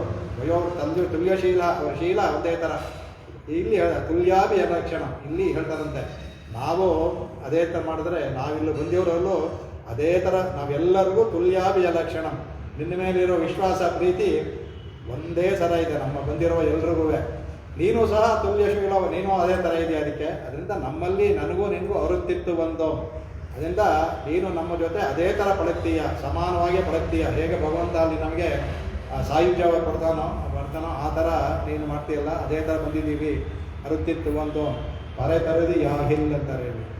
ನೀ ಪರೆಯನ್ನು ಒಂದು ಸಲ ಕೊಡೋದಾದರೆ ಅಂತ ಅಂದ್ಬಿಟ್ಟು ಆಗಿಲ್ಲ ಅಂತ ಆದರೆ ತಾನು ತಕ್ಷಣ ಭಗವಂತ ಹೇಳ್ತಾನೆ. ಇವ್ರ ವಿಶ್ವಾಸ ಪೂರ್ತಿ ಇಲ್ಲ. ಪರೆ ತರದಿ ಯಾಗಿಲ್, ನೀ ಕೊಡ್ತೀಯಾ ಅನ್ಬೇಕಾಗಿತ್ತು, ತರದಿ ಯಾಗಿಲ್ ಅದು ಮುಂದಿನ ಭಾಷೆಗೆ ಇದು ಮೀಟಿಗೆ ಅಂದರೆ ಇವರಿಗೆ ಮಹಾವಿಶ್ವಾಸ ಬಂದಿಲ್ಲ. ಕೊಡ್ತಾನೋ ಇಲ್ವೋ ಅಂತ ಸಂದೇಹದಲ್ಲೇ ತರದಿ ಯಾಗಿಲ್ಲ ಅಂತ ಬೇಕು ಅಂತ ಹಾಕಿದಾಳೆ ಅಂಡಾಳು ಪದವನ್ನು ನಮಗೆ ತಿಳಿಸೋದಕ್ಕೆ. ಅದರಿಂದ ನಿನ್ನನ್ನೇ ಅರಸಿ ಬಂದಿದ್ದೀವಿ ಈ ಥರ ಅಂದ್ಬಿಟ್ಟು ಅಂತ ಹೇಳ್ತಾ ಅದಕ್ಕೆ ಹೇಳ್ತಾರೆ ನಾವು ಕ್ರಮ ಬಂದು ತಿರುತ್ತಕ್ಕ ಶಲ್ಭೋಹಮ ಅಂದರೆ ತಿರುತ್ತಕ್ಕ ಶಲ್ಭಮ್ ಅಂದರೆ ಅರ್ಥ ತುಂಬ ಮಾಡ್ಬೋದು. ತಿರುವನ್ನು ಮೊದಲು ಈ ಕಡೆ ಬಂದ್ಬಿಟ್ಟಿದ್ದಾಳೆ ಈಗ ನಪ್ಪಿನೇ ಅವಳಿಗೆ ಮಾಡಿದ್ರು. ಆಮೇಲೆ ತಿರುತ್ತಕ್ಕ ನನಗೆ ತಿರುವಿಗೆ ಸಮನಾದ ಶಲ್ವ ನಮ್ಮ ಬಳಿ ಇದೆ ಅಂತ ಒಂದರ್ಥ. ನಪ್ಪಿನಲ್ಲಿ ಬಂದ್ಬಿಟ್ಟಿದ್ದಾಳೆ. ತಿರು ಅಂದರೆ ಲಕ್ಷ್ಮಿಗೆ ಸಮಾನಾದ ಶಲ್ವ ಈಗ ನಮ್ಮ ಬಳಿ ಇದ್ದಾನೆ ಒಂದು. ಅದಕ್ಕೆ ಇಲ್ಲಿ ಹೇಳ್ತಾರೆ. ಅದಕ್ಕೆ ಇನ್ನೊಂದು ತಿರುವಿಗೆ ತಕ್ಕವಾದ ಶಲ್ವ ನೀನು, ತಿರುವಿಗೆ ತಕ್ಕನಾದ ಶಲ್ವ ನೀನು, ನಿನಗೆ ತಕ್ಕನಾದ ಶಲ್ವ ತಿರು. ಇಬ್ಬರು ಆ ಥರ ತಿರುತಕ್ಕ ಶಲ್ವ ಅನ್ಬೇಕಾದ್ರೆ ಆ ಥರ ನಿನ್ನ ಸಂಪತ್ತೇ ಅವಳು, ಅವಳ ಸಂಪತ್ತೇ ನೀನು ಅನ್ನೋ ಥರ. ಅದರಿಂದ ಅವಳನ್ನು ಮೊದಲು ಮಾಡಿಬಿಟ್ಟಿದ್ದೀವಿ. ಆಗ ಅವಳು ನಮ್ಮ ಜೊತೆಲಿದ್ದಾಳೆ. ಹಾಗಾಗಿ ನಮಗೆ ಅವಳು ಪುರುಷಕಾರ ಮಾಡಿಬಿಟ್ಟಿದ್ದಾಳೆ. ಅದರಿಂದ ನೀವು ಇದರ ಮಾಡ್ತಾರೆ. ಅದಕ್ಕೆ ಹೇಳ್ತಾರೆ ಅಪ್ರಮೇಯಂಗ ತತ್ತೇಜೋ ಯಶ್ಚ ಜನಕಾತ್ಮಜ ದತ್ವಂ ಸಮರ್ಥಸ್ತಾಂ ಹರ್ತುಂ ರಾಮಾಚಾವಶ್ರಯಾವನೆ ಅಂತ ಉನ್ನ ಇರ್ತಿತ್ವನ್ನ ಅಲ್ಲಿ ಮಾರೀಚ ಹೇಳ್ತಾನೆ. ಇವನು ಬಂದಾಗ ನಾನು ಅವಳನ್ನ ಅಪಹರಿಸ್ಬೇಕು, ಕೊಲ್ಲಬೇಕು ಸೀತೆನ ಅನ್ಬೇಕಾದ್ರೆ ಮಾರೀಚ ಅವನಿಗೆ ಹೇಳ್ತಾನೆ. ಆಮೇಲೆ ಅವನಿಗೆ ದುರ್ಬುದ್ಧಿ ಬರೋದು, ನೀನು ಅವನ ಸೀತೆನ ಕಮ್ಮಬೇಕು. ಅವಾಗ ಹೇಳ್ತಾನೆ ಅವನು ಅಪ್ರಮೇಯಂ ಹಿ ತತ್ತೇಜ ಯಸ್ಯ ಸಾ ಜನಕಾತ್. ನೋಡಿ ಮಾರೀಚನ್ ಬಾಯೋದು ಅವನ ಅಪ್ರಮೇಯ ತೇಜಸ್ಸಿದೆಯಲ್ಲ, ಅವನ ತೇಜಸ್ ಏನಿದೆಯೋ ಯಸ್ಯ ಸಾ ಜನಕಾತ್ಮಜ, ಅವಳಿಗೂ ಅದೇ ತೇಜಸ್ಸಿದೆ. ಅವನಿಗಿಲ್ಲಿ ತುಲ್ಯಶೀಲ ವ್ಯಕ್ತನಿಗೆ ಅವನಿಗೇನು ಅದರಿಂದ. ಆಮೇಲೆ ನತ್ವಂ ಸಮರ್ಥಸ್ವಾಂ ಅವ್ರು ಹರ್ತು, ಅವಳನ್ನು ನೀನು ಕದಿಯಕ್ಕೆ ಸಾಧ್ಯವಿಲ್ಲ. ರಾಮಚಾಪಾಶ್ರಯ, ರಾಮನ ಬಿಲ್ಲಿನ ಆಶ್ರಯದಲ್ಲಿರುವ ಸೀತೆಯನ್ನು ನೀನು ಖಂಡಿತ ಕಳೆಯೋಕ್ಕಾಗಲ್ಲ. ಯಾಕೆಂದರೆ ಅವಳ ತೇಜಸ್ಸು ಅಂದರೆ ಅವಳ ತೇಜಸ್ಸಲ್ಲಿ ನೀನನ್ನು ಕೊಲ್ಲಬಹುದು ಅಂತ ಅರ್ಥ. ಆದರೆ ಅವಳು ಕೊಲ್ಲಕ್ಕೆ ಹೋಗೋದಿಲ್ಲ. ಅವಳ ತೇಜಸ್ಸು ರಾಮನ ತೇಜಸ್ಸು ಒಂದೇ ಇದೆ ಅಂತ ಹೇಳ್ತಾನೆ. ಇಲ್ಲಿ ಅದೇ ಹೇಳ್ತಾರೆ, ಅವಳು ನಿನ್ನ ತೇಜಸ್ಸು ತಾಯಿಯ ತೇಜಸ್ಸು ಎರಡೂ ಸಹ ಒಂದೇ ಇದೆ. ಹಾಗಾಗಿ ಹೇಳ್ತಾರೆ. ಅದಕ್ಕೆ ಅದೇ ವಾಕ್ಯ ಮಾಡ್ತಾರೆ, ತಿರುವುಕ್ಕೆ ತಕ್ಕ ಶಲ್ವಂ ಅಂತ, ತಿರುವುಕ್ಕೆ ತಕ್ಕ ಶಲ್ವಂ ಅಂದ್ಬಿಟ್ಟು ಅಂತ. ಅದರಿಂದ ಅವಳನ್ನು ಮಾಡ್ತಾರೆ. ಅದಕ್ಕೆ ಅದು ಹೇಳ್ತಾರೆ. ಅದಕ್ಕೆ ಅದು ಕೇಳ್ಕೊತಾರೆ. ಅದಕ್ಕೆ ನಾವು ಯಾತ್ರ ಕೇಳಬೇಕು ಅಂದರೆ ಯಾ ಪ್ರೀತಿ ರವಿವೇಕಾನ ವಿಷಯೇಶ್ವನಪಾಯಿನಿ ವಾಮನು ಸ್ಮರತ ಸ್ವಾಮಿ ವಿಷಯಾನ್ ಆಪಸತ್ಪತು. ಅರುತ್ತಿತ್ತು ಬಂದೋ ಅಂತಂದು ಹೇಳ್ತಾರಲ್ಲ, ಏನು ಹೇಳ್ತಾರೆ ಅಂದರೆ ಈ ಅವಿವೇಕಗಳಿಗಿರುತ್ತೆ ಯಾವ ಪ್ರೀತಿ ಅವಿವೇಕಾನ. ಈ ಅವಿವೇಕಗಳಿಗೆ ಪ್ರೀತಿ ಯಾವುದರಲ್ಲಿ ಪ್ರೀತಿ ಅಂದರೆ ವಿಷಯೇಶು ಅನಪಾಯಿನಿ, ವಿಷಯೇಶು ಲೋಕದಲ್ಲಿರುವ ಈ ಆ ವಿಷಯಗಳಿದೆಯಲ್ಲ ಅದರಲ್ಲಿ ಅನಪಾಯಿನಿ, ಬಿಡೋದೇ ಇಲ್ವಂತೆ, ಅದನ್ನು ಬಿಟ್ಟೇ ಇರೋದಿಲ್ಲ. ಆ ಲೋಕದ ಒಂದು ಈ ಕ್ಷುಲ್ಲಕವಾದ ಈ ಸುಖದಲ್ಲೇ ಪ್ರೀತಿ ಇಟ್ಕೊಂಡಿರ್ತಾರೆ. ಇಲ್ಲಿ ಹೇಳ್ತಾರೆ ಭಗವಂತನಿಗಳು ಕೆಟ್ಟಂತ ದೇವರು ತ್ವಾಂ ಅನುಸ್ಮರತ ಸ್ವಾಮಿ, ನಮ್ಮನ್ನು ಅವ್ರ ಜೊತೆ ಮಾಡಬೇಡ, ನಮಗೆ ವಿಷಯಾನ್ ಮಾಪ ಸತ್ಪತು, ನಮ್ಮ ಮನಸ್ಸು ಆ ವಿಷಯಗಳಲ್ಲಿ ಹೋಗದೇ ಇರೋ ಥರ ಮಾಡು ನೀನು ಅಂತ ಅರುತ್ತಿತ್ತು ಒಂದು ಅಂತ ಅದನ್ನು ಹೇಳ್ತಾರೆ. ಅದಕ್ಕೆ ಹಾಗಾಗಿ ಆಮೇಲೆ ಪರತರದಿ ಆಗಿಲ್ಲ ಅಂತ ಭಗವಂತನಿಗೆ ಹೇಳ್ದಂತೆ, ಆಯಿತು ಇವ್ರಿಗೆ ಇನ್ನೂ ವಿಶ್ವಾಸ ಬಂದಿಲ್ಲ ಇವನಿಗೆ ಅಂದ್ಬಿಟ್ಟು ಅದಕ್ಕೆ ಮುಂದಿನ ಇದು ಹೋಗ್ತಾರಂತೆ. ಆಮೇಲೆ ಇದರಲ್ಲಿ ಏನು ಅಂದರೆ ಇದರಲ್ಲಿ ಮುಗಿಯಿತು, ಇದರಲ್ಲಿ ಕ್ರಮವಾಗಿ ಈ ನಮಃ ಅನ್ನೋದು ಮುಗಿಯುತ್ತೆ. ಏಕೆಂದರೆ ಮುಖ್ಯವಾದ ಇದು ಜೀವಾತ್ಮ ಸ್ವರೂಪ, ಇದು ನಮಃ ಅನ್ನೋ ಜೀವಾತ್ಮ ಸ್ವರೂಪ. ಏಕೆಂದರೆ ಹೇಳ್ಬೇಕಾದ್ರೆ ನಾವು ಯಾವ ಥರ ಇದ್ವಿ, ಯಾವ ಥರ ಇರಬೇಕು, ಆ ಜೀವಾತ್ಮ ಅದನ್ನು ಭಗವಂತನ ಇದನ್ನು ಹೇಳಿ ನಮಃ ನಮ್ದು ಯಾವುದೂ ಇಲ್ಲ ಎಲ್ಲ ನೀನೇ ಅಂತ ಹೇಳಿದ ಮಾಡಿದ್ಮೇಲೆ ಈ ನಮಃ ಶಬ್ದದ ಇಲ್ಲಿಗೆ ಮುಗಿಯುತ್ತೆ ಅದು. ಇದರಲ್ಲಿ ಈ ವರುತ್ತಿಮಾನ ವರುತ್ತಿಮಾನ ಸೋದೇಶ ಹೋಗಬೇಕಾದ್ರೆ ನಾವೆಲ್ಲ ಭಗವಂತನ ಮಕ್ಕಳಾಗಿದ್ವಿ. ವರುತ್ತಿಮಾನ ಅಲ್ಲಿರಬೇಕಾದ್ರೆ ನಾವೆಲ್ಲ ಅಲ್ಲೇ ಇದ್ದವರೇ, ನಿತ್ಯ ವಿಭೂತಿಯಲ್ಲಿದ್ದವರೇ ನಾವು. ಈ ಕುತೂಹಲದಿಂದ ಪ್ರತಿಮಂಡಲಕ್ಕೆ ಬಂದು ವರುತ್ತಿ ಮಹಾನಾಯ್ ಪಿರಂದೆ ಓರಿರವಿಲ್ ವರುತ್ತಿ ಮಹಾಯ್ ಒಡೆಯಲಿ. ಒಂದು ಕ್ಷಣದಲ್ಲಿ ನಮ್ಮ ಒಂದು ಆಸೆ ಏನಿದೆಯೋ ನೋಡೋಣ ಅಂತ ಇಲ್ಲಿ ಹೇಳ್ತಾರಲ್ಲ, ಅಕ್ಕರೆ ಕಿಕ್ಕರೆ ಪಚ್ಚೆ ಅಂತ ಅಲ್ಲಿ ನೋಡ್ಬಿಟ್ಟು ಏನೋ ಚೆನ್ನಾಗಿದೆ ಅಂದ್ಬಿಟ್ಟು ಇಲ್ಲಿ ಬಂದ್ಬಿಟ್ವಿ. ಬಂದ ತಕ್ಷಣ ಇಲ್ಲಿ ಸಿಗಾಡ್ಬಿಟ್ವಿ. ಓರಿರವಿಲ್ ವರುತ್ತಿ ಮಹಾನಾಯ್ ಒಳಿತಿವಳ, ಇಲ್ಲಿ ಬಂದ್ಬಿಟ್ರಿ. ಇಲ್ಲಿ ಒಳಿತಿವಳರ ಅಂತೇನು, ನಮ್ಮ ಜ್ಞಾನವೆಲ್ಲ ಹೊರಟಾಯ್ತು, ನಮ್ಮ ಸ್ವರೂಪ ಮರೆಯಾಯಿತು, ಒಳಿತ ಅದು ನಮ್ಮ ಸ್ವರೂಪ ಮರೆಯಾಗೋಯ್ತು. ಇಲ್ಲಿ ಬೆಳೀತಾ ಇದ್ದೀವಿ ನಾವು. ಅದಕ್ಕೆ ಕಡೆಗೆ ಏನಾಯ್ತು ಇವಾಗ ನಮಗೆ ನಮ್ಮ ಜ್ಞಾನ ಸ್ವರೂಪ ಹೋದ್ಮೇಲೆ ನಮಗೆ ನಾವು ಯಾರು ಅನ್ನೋದೇ ಗೊತ್ತಾಗಲಿಲ್ಲ. ಇಲ್ಲಿ ಬಂದು ಆಮೇಲೆ ಇದೇ ವಿಷಯ ವಾಸನೆಯಿತ್ತು, ಇದೇ ನಮಗೆ ರುಚಿ ಆಗೋಯ್ತು. ಇದನ್ನು ಏನಾಯಿತು, ಈ ಕಂಸ ಹೇಗೆ ಕೃಷ್ಣನ್ನೇ ಮಾಡಬೇಕು ಅಂತ ಆ ಥರ ಈ ಪ್ರಕೃತಿ ಅನ್ನೋ ಕಂಸ ನಮ್ಮನ್ನು ಹಿಡಿದು ವಿಶ್ವಾಸನ ಸಿಕ್ಕಿಸಿ ನಮ್ಮನ್ನು ಇದು ಮಾಡ್ತಾ ಇದ್ದೇವೆ. ಈಗ ಕಂಸ ಈಗ ಏನು ಮಾಡ್ಬೇಕು ನೀನು, ಈ ಕಂಸ ಅನ್ನೋ ಈ ಪ್ರಕೃತಿ ಮಂಡಲಕ್ಕೆ ನೀನು ಬೆಂಕಿ ಇಟ್ಟು ಅದು ಹೋಗಿಸ್ಬೇಕು. ಅದನ್ನು ಅದು ಅಂಟ್ಕೊಂಡ್ಬಿಟ್ಟಿದೆ, ಅದು ಬೆಂಕಿಯಿಂದ ತೆಗಿಬೇಕು. ಅದನ್ನು ನೀನು ಬಂದು ಆಚಾರ್ಯ ಮೂಲಕ ನಾವು ಉಪದೇಶ ಮೂಲಕ ಈ ಕಂಸ ಪ್ರಕೃತಿ ಅನ್ನೋ ಕಂಸವನ್ನು ಬೇರ್ಪಡಿಸ್ಬೇಕು. ಆವಾಗ ನಮ್ಮ ಜ್ಞಾನ ಬರುತ್ತೆ. ಅದಕ್ಕೆ ನಾವು ಬಂದಿದ್ದೀವಿ, ಹಾಗಾಗಿ ಶರಣಾಗತಿ ಮಾಡೋಣ ಬಂದಿದ್ದೀವಿ. ಅದಕ್ಕೆ ನೀನು ಅದು ಏನು ಕ್ರಮವಾಗಿ ಶ್ರೀಯನ್ನು ಕೂಡ ಇಟ್ಕೊಂಡು ಬಂದಿದ್ದೀವಿ. ನೀನು ಅನುಗ್ರಹ ಮಾಡಿದ್ರೆ ನೀನು ಪ್ರಕೃತಿಯನ್ನು ಕಂಸ ನಮ್ಮಿಂದ ಹೋಗುತ್ತೆ ಅಂದ್ಬಿಟ್ಟು ಅದಕ್ಕೆ ಹೇಳ್ತಾರೆ. ಆಮೇಲೆ ವರುತ್ತಿ ಮಹಾನಾಯ ಪರಂದ ಅನ್ನೋಗ ಅಷ್ಟಾಕ್ಷರದಲ್ಲಿ ಹುಟ್ಟಿ ದ್ವಯದಲ್ಲಿ ಬೆಳೆಯೋದು ಅಂತ. ವರುತ್ತಿ ಮಹಾನಾಯ ಒಳಂದ ಅನ್ನೋಗ ಅಷ್ಟಾಕ್ಷರದಲ್ಲಿ ಹುಟ್ಟಿ ದ್ವಯದಲ್ಲಿ ಬೆಳೆದು ಚರ್ಮಶ್ಲೋಕವನ್ನು ಕೈಂಕರ್ಯವನ್ನು ನಾವು ಕೇಳಕ್ಕೆ ಬಂದಿದ್ದೀವಿ ಅಂತ ಹೇಳ್ತಾರೆ. ಅದರಲ್ಲಿ ಈ ಶ್ಲೋಕದಲ್ಲೂ ಅಷ್ಟೇ, ಇದು 25ನೇ ಶ್ಲೋಕ ಹೇಳಿದ್ಮೇಲೆ 25 ಒಂದು ಜೀವತತ್ವ, ಇದರಲ್ಲಿ ಬೇಕಾದ್ರೆ 25 ಜೀವತತ್ವ, ಈ ನಮಃ ಅನ್ನೋ ಜೀವತತ್ವ. ಅದಕ್ಕೆ 25ರಲ್ಲಿ ಜೀವತತ್ವವನ್ನು ಹೇಳಿದ್ರು. ಆಮೇಲೆ 2 + 5 7 ತೊಗೊಂಡು 7 ವಿಷಯವನ್ನು ಹೇಳಿದ್ದಾರೆ. ನೀವೇ ಲೆಕ್ಕ ಹಾಕೋದು, ಅದನ್ನು ಹೇಳೋದಾಗಿ ಮುಂದಿನ ಶ್ಲೋಕ ಹೋಗ್ತೇನೆ. 7 ವಿಷಯಗಳನ್ನು ಹೇಳಿದ್ದಾರೆ. ಅದು ವರುತ್ತಿಮಾನ ಬರಂದೆ ವರುತ್ತಿಮಾನ ಲೆಕ್ಕ ಹಾಕಿ 7 ವಿಷಯಗಳನ್ನ ಹೇಳಿದ್ದಾರೆ. ಅದು 7 ವಿಷಯಗಳು ಇದರಲ್ಲಿ ಬರುತ್ತೆ. ಮತ್ತು ಇದು ಜೀವತತ್ವ ಆದ್ದರಿಂದ 25ನೇ ಶ್ಲೋಕದಲ್ಲಿ ಹೇಳಿದ್ದು. 26ನೇ ಶ್ಲೋಕಕ್ಕೆ ಇದಕ್ಕೆ ಹೋಗೋಣ. ಇದಕ್ಕೆ ಇವತ್ತಿನ ಮಾಲೆ ಬಳಿವಣ್ಣ ಶ್ಲೋಕಕ್ಕೆ ಹೋಗೋಣ. ಅದು ಅದಕ್ಕೆ ಈ ಪಾಶವೂ ಅಷ್ಟೇ. ಇಲ್ಲಿಗೆ ನಮಃ ಮುಗೀತು. ಇವಾಗ ಈ ಪಾಶುರದಲ್ಲಿ ಏನು ಅಂದರೆ ಇನ್ನು 5 ಪಾಶುರದಲ್ಲಿ ಇದು ಪ್ರಣವ ಆಯಿತು, ನಮಃ ಆಯಿತು, ನಾರಾಯಣಾಯ. ಆಯ ಅನ್ನೋದು ನಾರಾಯಣ ಭಗವಂತನ ಹೇಳಿ ಆಯ ಅನ್ನೋದು ಚತುರ್ಥಿ ವಿಭಕ್ತಿಯಲ್ಲಿ ನಿನಗೆ ಅಂದರೆ ಕೈಂಕರ್ಯವನ್ನು ಹೇಳುತ್ತಾ ಇದು ನಾರಾಯಣಾಯ ಅನ್ನೋದು. ಈ ಮುಂದಿನ ಭಾಷೆಗಳೆಲ್ಲವೂ ಕೈಂಕರ್ಯವನ್ನು ಪ್ರಾರ್ಥಿಸುವ ಭಾಷೆಗಳು. ಆಯ ಅನ್ನೋದಿರೋದ್ರಿಂದ ಈ ಮುಂದಿನ 5 ಭಾಷೆಗಳು ಕೈಂಕರ್ಯವನ್ನು ಭಾಷೆಗಳು. ಇದು 26 ಪರಮಾತ್ಮ ತತ್ವ. ಅದರಿಂದ 26 ಪರಮಾತ್ಮನ ಹೇಳುತ್ತೆ. ಸಂಖ್ಯೆಯನ್ನು ಬಂದಿರಬೇಕಾದ್ರೂ ಎಷ್ಟು ಅದ್ಭುತವಾಗಿ ನೋಡಿ, ಪರಮಾತ್ಮ ತತ್ವನ ಹೇಳೋದ್ರಿಂದ 26ನೇ ಭಾಷೆಗಳಾಗಿ ಬಂದಿದೆ. ಅದಕ್ಕೆ ಶುರು ಮಾಡಬೇಕಾದ್ರೆ ಮಾಲೆ ಅಂತ ಶುರು ಮಾಡ್ತಾರೆ. 26ನೇ ತತ್ವ ಆದ್ದರಿಂದ ಮಾಲೆ ಮಣಿವಣ್ಣ ಅಂತ ಶುರು ಮಾಡ್ತಾಳೆ. ಅದರಿಂದ ಮಾಲೆ ಅಂತ ಶುರು ಮಾಡ್ತಾಳೆ. ಅದನ್ನು ಮೇಲಿನದಲ್ಲಿ ಆ ಮಾಲೆ ಅಂತಂದರೆ ಅವನು ಅತ್ಯಂತ ವ್ಯಾಮೋಹ ಉಳ್ಳವನು. ಆ ನೆಡುಮಾಲೆ ಅಂತ ಹಿಂದೆ ಹೇಳಿದ್ನಲ್ಲ, ನೆಡುಮಾಲೆ ಅಂತ ಅತ್ಯಂತ ವಾತ್ಸಲ್ಯವುಳ್ಳಂತಹ ವ್ಯಾಮೋಹ ಉಳ್ಳವನು ಮಾಲೆ. ಅಂದರೆ ಯಾವುದಾಗುತ್ತೆ, ಈ ಏಷ್ಯಾ ಮಾಲು ಈ ಮಾಲು ಆಗುತ್ತೆ.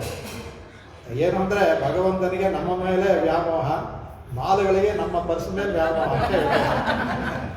ಆಯ್ತು, ಈ ಮಾಲು ತೊಗೋಬೋದು. ಮಾಲ್ ಅನ್ನೋದಕ್ಕೆ ತುಂಬ ಅರ್ಥಗಳಿದೆ ತಮಿಳಲ್ಲಿ.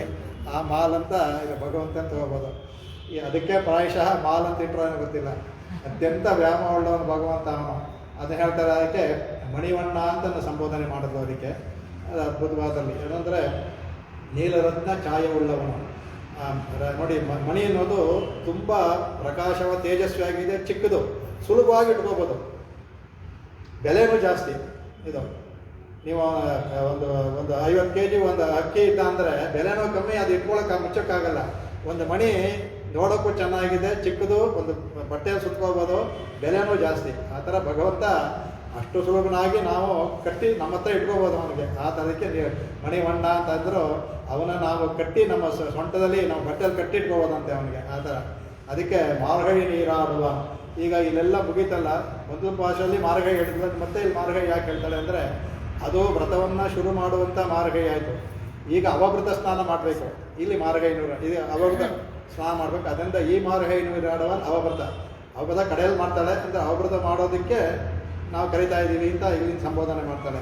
ಅಂದರೆ ಮಾರ್ಗಶೀರ್ಷ ಸ್ನಾನವನ್ನು ಮಾಡೋವಂಥ ಮೇಲರ್ಥ. ಅದಕ್ಕೆ ಹೇಳ್ತಾರೆ. ಅದಕ್ಕೆ ಅವನು ಭಗವಂತ ಕೇಳ್ತಾನಂತೆ, ಅಲ್ಲ ಸರಿ ಇಷ್ಟೆಲ್ಲ ಹೇಳ್ಕೊಂಬಂದ್ರಿ, ಇದೆಲ್ಲ ಮಾಡಿದೆ ವ್ರತ ಮಾಡಿದೆ, ನೈ ಉಣ್ಣೋ ಪಾಲು ಉಣ್ಣೋ ಹೇಳಿದೆ, ಇದೆಲ್ಲ ಎಲ್ಲಿ ಅಮ್ಮ, ಇದು ಯಾವುದು ವ್ರತ, ಇದು ಯಾವುದು ನಾನು ಕೇಳಿಲ್ಲ, ವೇದದಲ್ಲೂ ಎಲ್ಲೋ ಹೇಳಿಲ್ವಲ್ಲ ಅನ್ನುವಾಗ ಅದಕ್ಕೆ ಹೇಳ್ತಾರಂತೆ, ಹಿಂದೆನೇ ನಾವು ಹೇಳಿದ ಕಾತ್ಯಾಯನಿ ವ್ರತ ಅಂತ ಹೇಳಿದ್ವಿ, ಅದು ಅಲ್ಲದೆ ಮಾರ್ಗಶಿರ ಇದು ಮಹಾತ್ಮೆ ಅಂದ್ಬಿಟ್ಟು ಅಂತ ಸ್ಕಾಂದ ಪುರಾಣದಾಗ ಹೇಳಿದ್ವಿ. ಅದ್ರಲ್ಲಿ ನೀನೇ ಹೇಳಿ ಎಲ್ಲರಿಗೂ ವ್ರತ ಮಾಡೋಕ್ಕೆ ಹೇಳಿ ವ್ರತ ಹೇಳೋಕ್ಕೆ ಹೇಳಿದೆ, ಈಗ ನೀನೇ ಕೇಳ್ತಾ ಇದೆಯಲ್ಲ ಅಂತ ಇವ್ರು ಹೇಳ್ತಾರಂತೆ. ಅದಕ್ಕೆ ಆದರೂ ಹೌದಾ, ನಾನು ಹೇಳಿದ್ದ, ನನಗೇನು ಜ್ಞಾಪಕ ಎಲ್ಲ, ಬಟ್ ಇದು ಯಾವುದು ನನಗೆ ತಿಳಿದಂಗೆ ಶಾಸ್ತ್ರದಲ್ಲಿಲ್ಲ ಅಂತ.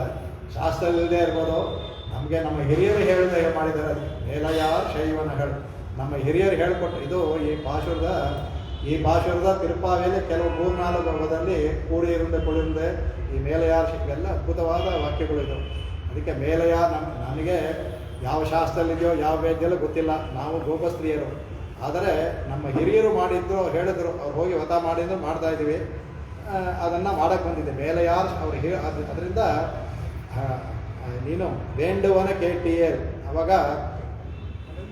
ನಮಗೆ ಸರಿ ಆಯಿತು, ನೀವೇನೋ ಹೇಳ್ತಾರಲ್ಲ, ನಿಮ್ಗೆ ಏನು ಬೇಕು ಅಂತ ಕೇಳ್ದಂತೆ. ಅದಕ್ಕೆ ವೇಂಡುವನ ಕೇಳ್ತೀಯೇರ್ ಕೇಳ್ದ ಅಂದರೆ ನೀವು ಕೇಳೋದಾದರೆ, ನಮ್ಮನ್ನು ನೀನು ಏನು ಬೇಕು ಅಂತ ನೀನು ಕೇಳೋದಾದರೆ ಹೇಳ್ತಾರೆ, ಜ್ಞಾಲತ್ತ ಎಲ್ಲ ನಡುಂಗ ಮುರಲ್ವನ ಪಾಲನ್ನ ವಣ್ಣತ್ತಂತ. ಈ ಭೂಮಂಡಲವೆಲ್ಲವೂ ಸಹ ನಡುಗುವ ಹಾಗೆ ಶಬ್ದವ ಮಾಡುವಂತಹ ಪಾಂಚಜನ್ಯ ಅದಕ್ಕೆ ಹೇಳ್ತಾರೆ. ಕೌರವರ ವ್ಯಧಾರವರ ಅವರ ಇದಕ್ಕೆ ಕೌರವರ ಹೃದಯ ಭೇದಿಸ್ತಂತೆ. ಆ ಥರ ಇವನು ಪಾಂಚಜನ್ಯ ಆ ಥರ. ಆದರೆ ನಮಗೆ ಆ ಶಬ್ದ ಬೇಡ, ಅಂತರ ಶತ್ರುಗಳ ಮನಸ್ಸನ್ನು ಭೇದಿಸುವಂಥ ಶಬ್ದ ಮಾಡುವಂಥ ಉಳ್ಳಂತಹ ನಿನ್ನ ಪಾಂಚಜನ್ಯ ಇದೆಯಲ್ಲ, ಆ ಪಾಂಚಜನ್ಯ ನಮಗೆ ಬೇಕು ಅಂದ್ಬಿಟ್ಟು ಅಂತಾರೆ. ಆಮೇಲೆ ಆ ಥರ ಅದು ಕೊಡೋಕ್ಕಾಗದೇ ಇದ್ದರೆ ಕೋಲ್ವನ ಶಂಕಂಗಳು ಅದ್ರ ಥರ ನೀನು ಅದು ಕೊಡೋದಿಲ್ಲ ಅಂದರೆ ಅದ್ರ ಥರ ಬೇರೆ ಕೊಡಿ. ನೀನು ಅದನ್ನೆಲ್ಲಪ್ಪ ನಾನು ಕೊಡೋಕ್ಕಾಗಲ್ಲ, ನಾನು ಬಿಟ್ಟು ಹೋಗೋದಿಲ್ಲ ಅದು ಅಂತ ಹೇಳಿದ್ರೆ ಅದು ಕೊಡೋದೇ ಬೇಡ, ಆ ಕೋಲ್ವನ ಶಂಕಗಳು ಆ ಥರ ಶಂಕಗಳನ್ನು ಕೊಡಿ ಅಂತ ಹೇಳ್ತಾನೆ ಅದಕ್ಕೆ. ಆಮೇಲೆ ಕೊಯ್ಪಾಡು ಉಡೈವರಮೆ ಅಂದ್ಬಿಟ್ಟು ಅಂತ ಅದಕ್ಕಿಂತ ಅತ್ಯಂತ ವಿಸ್ತಾರವಾಗಿರಬೇಕು. ಶಾಲ ಪರಂಪರೆ ಅಂತ ಪಟಹಗಳು, ಪರಂಪರೆ ಅಂದರೆ ಟೆಂಟ್ಗಳ ಕಟ್ತಾರಲ್ಲ ಆ ಥರ. ಆಮೇಲೆ ಪಲ್ಲಾಂಡು ಶೈಪಾರೆ, ಪಲ್ಲಾಂಡು ಹಾಡೋರು ಅಂದರೆ ವೇದ ಘೋಷ ಮಾಡೋರು, ಅವರೂ ಸಹ ಬೇಕು ನನಗೆ, ಯಾಕೆಂದರೆ ಅದೆಲ್ಲ ಹೇಳ್ಬೇಕಾದ್ರೆ ಅವರೂ ನಾವು ಬೇಕು. ಆಮೇಲೆ ಒಂದು ವ್ರತಕ್ಕೆ ಬೇಕಲ್ಲ, ಅದಕ್ಕೆ ಮಂಗಳ ದೀಪ, ಕೋಲೆ ದೀಪವನ್ನು ಹಚ್ಚಬೇಕು, ಮಂಗಳ ದೀಪವನ್ನು ಹಚ್ಚಿ ಇದಕ್ಕೆ ಮಾಡಬೇಕು. ಆಮೇಲೆ ಕೊಡಿಯೇ ಒಂದು ಧ್ವಜವೂ ಬೇಕು, ಯಾಕೆಂದರೆ ಈ ಬೆಳಕು ಒಳಗಡೆ ಇರುತ್ತೆ, ಸುತ್ತಲೂ ನೀವು ಪಟಹ ಕಟ್ಕೊಟ್ಟಿರ್ತಾರಲ್ಲ, ಅದಕ್ಕೆ ನೀವು ಕಟ್ಕೊಟ್ಟಿರೋದ್ರಿಂದ ಅದು ಹೊರಗಡೆ ಕಾಣೋದಿಲ್ಲ, ಇಲ್ಲಿ ಮಾತ್ರ ಕಾಣುತ್ತೆ. ನೀವು ಧ್ವಜ ಹಾಕಿದ್ರೆ ಊರಿನವ್ರಿಗೆಲ್ಲ ಗೊತ್ತಾಗುತ್ತೆ, ಓ ಇಲ್ಲಿ ಈ ಅವ್ರದ್ದು ಸ್ನಾನ ಆಗ್ತದೆ, ಎಲ್ಲರೂ ಹೋಗೋಣ ಅಂದ್ಬಿಟ್ಟು. ಅದಕ್ಕೆ ಅದು ಕೂಡ ನಾವು ಬೇಕು, ಕೊಡಿಯೇ ಬೇಕು. ಆಮೇಲೆ ವಿಧಾನಮೇ, ಹೇಗೆ ಮನೆ ತಲೆ ಮೇಲೆ ವೀಣ ಥರ ಮೇಲೆ ಒಂದು ಚಪ್ರದ ಥರ ಬೇಕು, ಯಾಕೆಂದರೆ ನಾಳೆ ಮಳೆಗಳೇ ಏನು ಬಂದು ನಮ್ಗೆ ತೊಂದರೆ ಆಗಬಾರ್ದು. ವಿಧಾನಮೇ ಅಂದ್ಬಿಟ್ಟು ಎಲ್ಲ ಯಾಕೆ ಅಂತಂದರೆ ಆಲಿಲಯ ಎಂದ್ಬಿಟ್ಟು ಅಂತ. ನೀನು ಇಷ್ಟೆಲ್ಲ ಆಗಿ ವಟಪತ್ರಶಾಹಿಯಾಗಿ, ಇಲ್ಲಿ ಅವಳಿಗೆ ತನ್ನ ಊರಿನ ಇದು ಬಂತು, ವಟಪತ್ರಶಾಹಿಯಾಗಿ ನೀನು ಅನುಕೃಪ ಮಾಡಬೇಕು ಅಂದ್ಬಿಟ್ಟು ಭಗವಂತ ಏನು ಹೇಳ್ತಾನೆ ಅದಕ್ಕೆ, ಏರೇನು ಭಾವ ಎಂದ್ಬಿಟ್ಟು ಹೇಳ್ತಾನೆ ಅದಕ್ಕೆ. ಅವಾಗ ಇವ್ರು ಹೇಳ್ತಾ ಅಂತ ಇವನು ಇದೇನು ಅಂದರೆ ಇವ್ರು ಕೇಳೋದೆಲ್ಲ ಏನು ಅಂತ ಅಂದರೆ ಅಲ್ಲಿ ನಿತ್ಯ ವಿಭೂತಿಯಲ್ಲಿ ಏನೇನಿದೆಯೋ ಅದನ್ನೆಲ್ಲ ಕೇಳ್ತಾ ಇದ್ದಾರೆ ಇವರು. ಆ ಶಂಖ ಇದು ಪ್ರತಿಯೊಂದು ಅಲ್ಲಿರುವಂಥ ಹಾಡು ಇವಳು ಕೇಳೋದೆಲ್ಲ ನಿತ್ಯ ವಿಭೂತಿಲಿ ನಾವು ಅನುಭವಿಸಿದ್ವಲ್ಲ ಅದನ್ನು ಅಂದರೆ ಇವಳು ಏನು ಕೇಳ್ತಾಳೆ, ನಿತ್ಯ ವಿಭೂತಿಯಲ್ಲಿ ಯಾವ ಒಂದು ಸುಖ ನಮಗೆ ಆಮೇಲೆ ಕೊಡ್ತೀಯೋ ಅದನ್ನು ಈಗಲೇ ನನಗೆ ಕೊಡು, ಇಲ್ಲೇ ಕೊಡು ಅನ್ನೋ ಥರ ಅದನ್ನೇ ಕೇಳ್ತಾ ಇದ್ದಾರೆ. ಇದನ್ನು ಇದರಲ್ಲಿ ಇದರ ಶ್ಲೋಕದಲ್ಲಿ ಅದ್ಭುತವಾಗಿ ಸ್ವಾಮಿ ಹೇಳ್ತಾ ಇರ್ತಾರೆ, ನಾತಃ ಪರಂ ಕಿಮಪಿ ಮೇ ತ್ವಯಿನಾಥನೀಯಂ ಮಾತರ್ದಯೇ ಮಯಿ ಪುರುಷ್ಕ ತಥಾ ಪ್ರಸಾದಂ ಬದ್ಧಾದರೋ ವೃಷಗಿರಿ ಪ್ರಣಯೇ ಯಥಾಸೌ ಮುಕ್ತಾನುಭೂತಿ ಮಿಹ ದಾಸ್ಯತಿ ಮೇ ಮುಕುಂದ ಭಗವಂತ. ಅವನು ಹೇಳ್ತಾನೆ, ಅವನು ಭಗವಂತ ಹೇಳ್ತಾನೆ, ಅವನು ನಾತಃ ಪರಂ ಕಿಮಪಿ ಮೇ ತ್ವಯಿ ನಾಥನೀಯಂ. ಇಲ್ಲಿ ಭಗವಂತನ ಮಾಡಿದ್ವಿ, ಇನ್ನೂ ಅವನನ್ನು ಆಶ್ರಯಿಸು ನಮಗೇನಿಲ್ಲ. ನಿನ್ನನ್ನು ಆಶ್ರಯಿಸಿದೆಯಲ್ಲ, ಅದರಿಂದ ಅವನನ್ನು ಆಶ್ರಯಿಸಿ ಇನ್ನೇನಿಲ್ಲ, ಆಯಿತು. ಅದರಿಂದ ದಯೆ ನೀನು ಮಯಿ ಪುರುಷ್ಕ ಒಂದು ಪ್ರಸಾದವನ್ನು ನೀನು ಮಾಡಬೇಕು. ಏನು ಅಂದರೆ ಬದ್ಧಾದರೋ ವೃಷಗಿರಿ ಪ್ರಣಯಿ ಯಥಾಸೋ, ನೀನು ಆ ಮುಕ್ತ ದೇಶದಲ್ಲಿ ಮುಕ್ತಾನುಭೂತಿ ಅಲ್ಲಿ ಏನು ಅನುಭವಿಸ್ತೀನೋ ಭಗವಂತ, ಅಲ್ಲಿ ಮುಕ್ತರಿಗೂ ಏನು ಅನುಭವ ಕೊಡ್ತಾನೋ ಅದನ್ನು ಅದು ಇಹ ದಾಸ್ಯತಿ ನೀನು ಮೇ ಮುಕುಂದ, ಆ ಮುಕುಂದ ನನಗೆ ಇಲ್ಲೇ ಕೊಡೋ ಥರ ಮಾಡು ನೀನು. ಅಲ್ಲಿರುವ ಸ್ವಾಮಿ ಹೇಳ್ತಾ ಇದ್ದಾರೆ, ಇದರಲ್ಲೂ ಇದು ಹೇಳ್ತಾರಲ್ಲ ಅವರು, ಅದಕ್ಕೆ ನಮೇ ವಾಜ್ಞ ಹೇಳ್ತಾ ಇದಕ್ಕೆ ಸತ್ಯಂ ಶಪೆ ವಾರಣ ಶೈರನಾಥ ವೈಕುಂಠ ವಾಸೇಬಿ ನಮೇ ವಿಲಾಸ ಅಂತ. ನಿನ್ನ ಈ ಥರ ನಿತ್ಯ ನೀನು ಸಿಗದೆ ಹೋಗಿದ್ರೆ ವೈಕುಂಠದಲ್ಲೂ ನಂಗೆ ಆಸೆ ಇಲ್ಲ ಈ ಥರ ಅದನ್ನೇ ಹೇಳ್ತಾರೆ. ಮುಕುಂದ ಇಲ್ಲೇ ಕೊಡ್ತಾನೆ, ನೀನಿರಬೇಕಾದ್ರೆ ಅವನು ಇದರಲ್ಲಿ ಇರಬೇಕಾದ್ರೆ ಇದಕ್ಕಿಂತ ನಮಗೆ ಬೇಕು. ಆ ಎಲ್ಲ ಇಲ್ಲೂ ಇವ್ರು ಕೇಳೋದೆಲ್ಲವೂ ಸಹ ಇಲ್ಲಿ ನೋಡೋಕೆ ಬೇರೆ ಬೇರೆ ಎಲ್ಲವೂ ಮುಕ್ತ ದೇಶದಲ್ಲಿ ಏನೇನಿದೆಯೋ ಅದೆಲ್ಲವನ್ನೂ ಇಲ್ಲಿ ಕೇಳ್ತಾರೆ ಇದನ್ನು. ಹಾಗೆ ಇದನ್ನು ಇವ್ರನ್ನ ಇಲ್ಲಿ ಅನುಭವಿಸ್ತಾರೆ ಇದಕ್ಕೆ ಆ ಥರ ಇದು. ಆಮೇಲೆ ಇದನ್ನೇ ಇಲ್ಲೇ ಕೊಡು, ಆ ವಟಪತ್ರ ಶಾಹಿಯಾಗಿ ಅದನ್ನು ಹೇಳ್ತಾನಂತೆ. ವಟಪತ್ರ ಶಾಹಿಯಾಗಿ ಅಂದರೆ ಅವನು ಯಾವಾಗ ಹೇಗೆ ಇವರು ಕೇಳಿದ್ರು ಮಾರ್ಕಂಡೇಯರು, ನೀನು ವಟಪತ್ರ ಶಾಹಿಗೆ ನೋಡಬೇಕು ಅಂತ ಆಸೆ ಅಂದ್ಬಿಟ್ಟು ನೀನು ಕೃಷ್ಣ ಹೇಳ್ತಾನಂತ, ಏನು ನೀವು ಕೇಳೋದು ಒಂದೂ ಕೊಡೋಕ್ಕಾಗ್ದಿರೋ ಕೇಳ್ತಿರಲ್ಲ ನನಗೆ ಅಂದ್ಬಿಟ್ಟು ಅಂತ. ಶಂಕ ಇರೋದು ಒಂದು ನನಗೆ, ಅದು 5 ಲಕ್ಷ ಜನ ಇದ್ದೀರ, 1 2 ಅದಕ್ಕೆ ನಕಲು ಮಾಡಬೇಕಾದ್ರೆ 5 ಲಕ್ಷ ಎಲ್ಲಿ ಹೋಗಲಿ ನಾನು, ಏನೋ ಒಬ್ಬ ಪಂಚ ಜನ ಇದ್ದ ಅವನಕ್ಕೊಂದು ಇದನ್ನು ತೊಗೊಂಡೆ. ಈ ಥರ ಇನ್ನೊಂದು ಶಂಕ ಇಲ್ಲ, ಇನ್ನೊಂದೇ ಸಿಗೋದಿಲ್ಲ. ನೀವು 5 ಲಕ್ಷ ಜನಕ್ಕೂ ಆ ಥರದ್ದು ಕೊಡು ಅಂತ ಹೇಳ್ತೀರಾ, ಅದು ನನಗೆ ಹೇಗೆ ಕೊಡೋದು ನಾನು. ಆಮೇಲೆ ಹೇಳ್ತಾರೆ, ಹೋಗಿದೆ ನೀವು ವಿಸ್ತಾರವಾದ ಇದನ್ನೆಲ್ಲ ಕೊಡಿ ಅಂತಂದ್ರಲ್ಲ, ಅದನ್ನೇನೋ ಕೊಡ್ಬೋದು, ಮಾಡ್ಕೊಳ್ಬೋದು ನೀವು. ಆಮೇಲೆ ಹೇಳ್ತಾರೆ ಕೊಡಿ ಅಂದರೆ ಇವ್ರು ಕೇಳೋದು ಗರುಡನ್ನು, ಆ ಗರುಡ ಕೊಡಿ ಅನ್ನೋದು ಗರುಡ. ಆ ಗರುಡ ನನ್ನ ಬಿಟ್ಟು ಬರೋದಿಲ್ಲ, ಅವನ್ನ ನಾ ಹೇಗೆ ನಿಮ್ಮ ಹತ್ರ ಕಳಿಸೋದು, ಅವನು ಬರಲ್ಲ.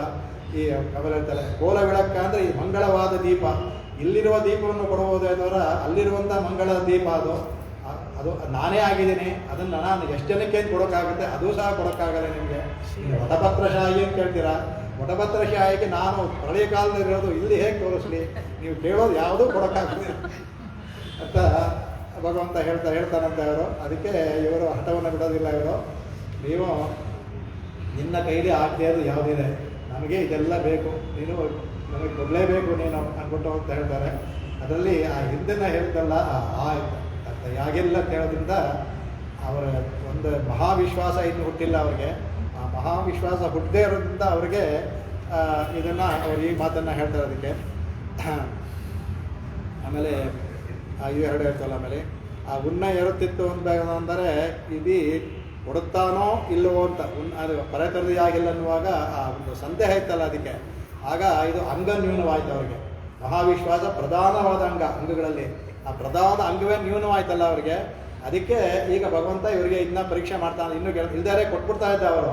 ಅವಳೇನಾದರೂ ಪರೆ ತರುವಾಯ ಅಂತ ಹೇಳ್ಬಿಟ್ಟಿದ್ರೆ ತಿರುಪಾವಿ ಅಲ್ಲಿಗೆ ಮುಗಿದೋಗ್ಬಿಡೋದು.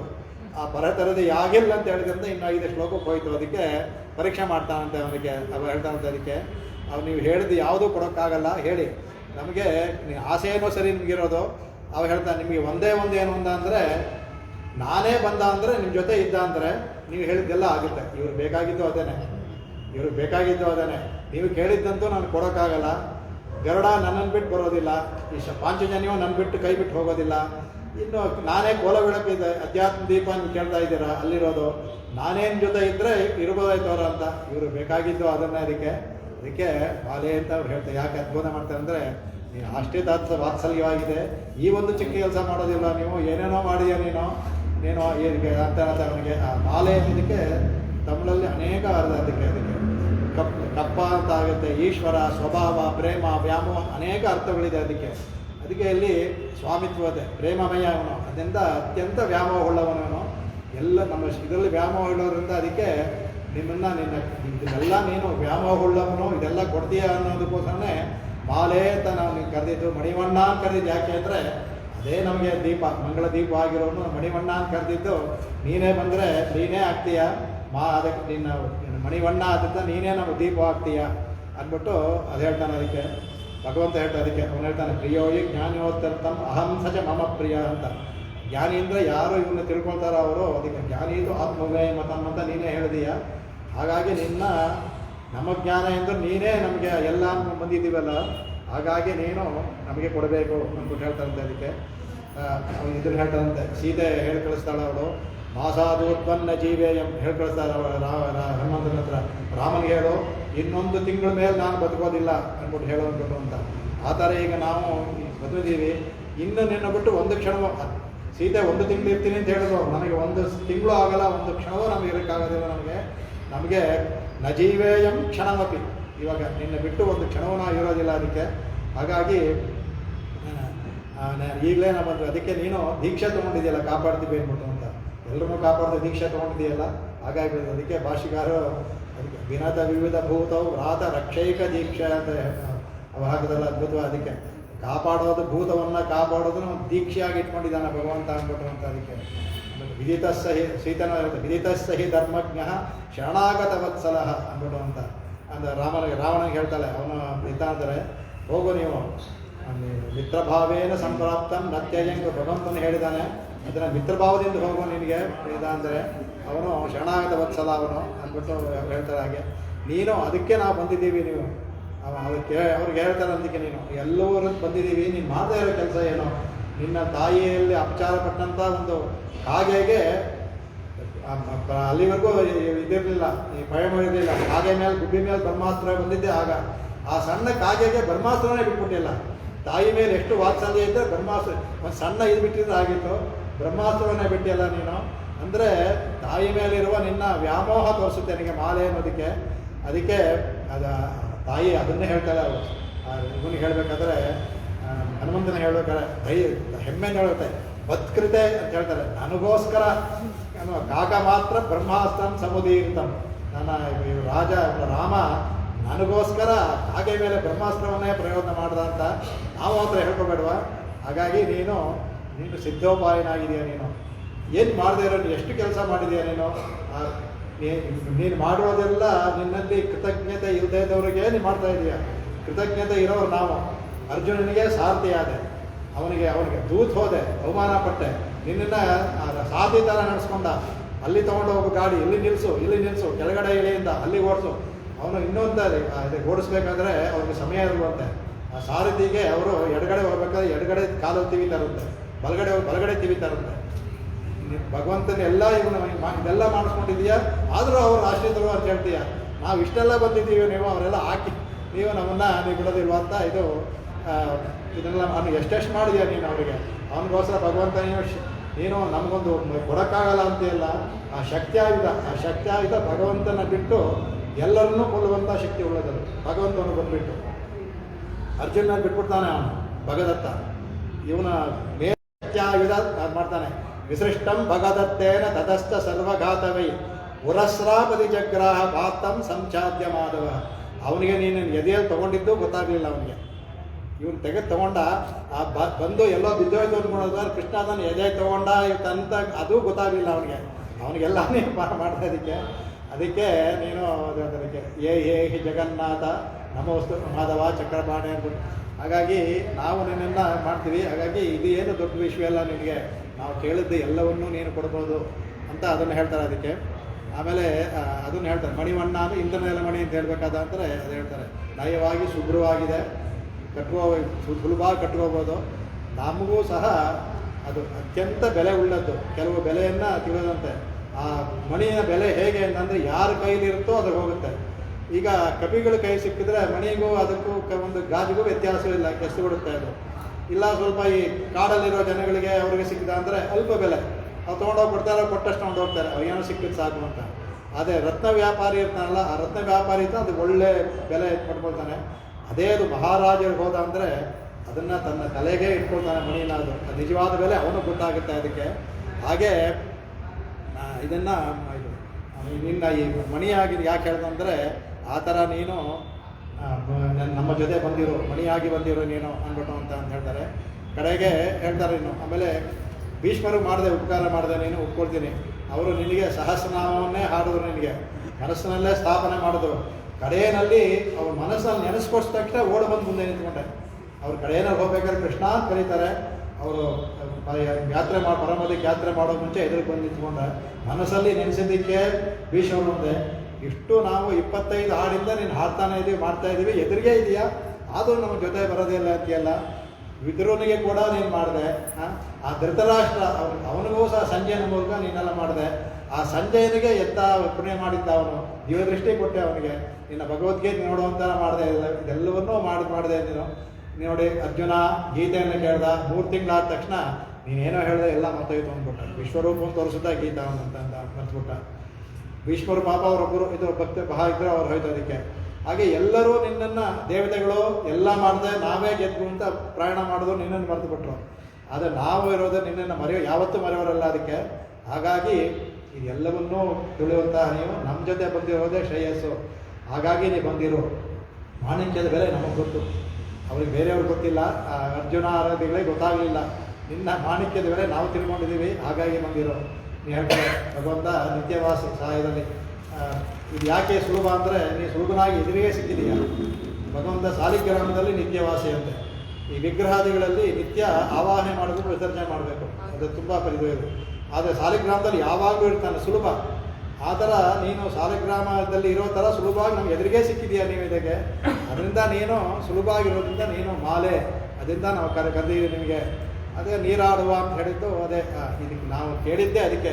ನಮ್ಮ ಅವಭೃತ ಸ್ನಾನಕ್ಕೆ ಯಾತಕ್ಕೆ ಕೇಳಿದ್ವಿ ಅಂದರೆ ವ್ರತವನ್ನು ಶುರು ಮಾಡಿಬಿಟ್ಟಿದ್ದೀವಿ, ವ್ರತ ಭಂಗ ಆಗಬಾರ್ದು. ಅದು ಮುಗಿಸ್ಬೇಕಾದ್ರೆ ಈ 5 ಸಾಧನೆಗಳು ನಮಗೆ ಬೇಕು. ಅದರಿಂದ ಇದು ನಿನ್ನ ಬಳಿನೇ ಇರೋದ್ರಿಂದ ಅದು ಹೇಳ್ತಿರೋದಕ್ಕೆ. ಅವನು ಹೇಳ್ತಾರೆ ನೀನು ಪತಿಂ ವಿಶ್ವಸ್ಯಾತ ಶ್ರುತಿನೇ ಕೊಂಡಾಡುತ್ತೆ.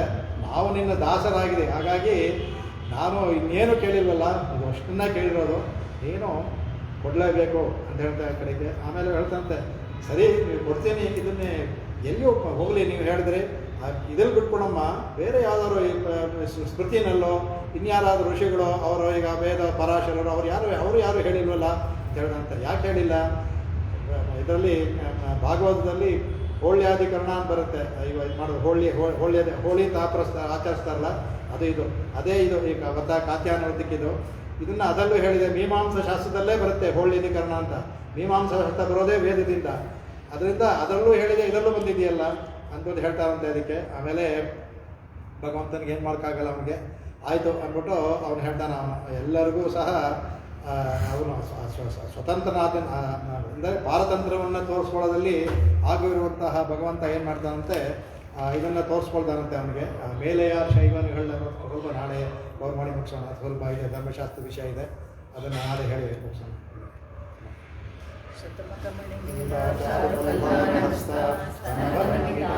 ಸಾಂಪ್ರವಾತ್ಸಲ್ಯ ಸಿಂಧು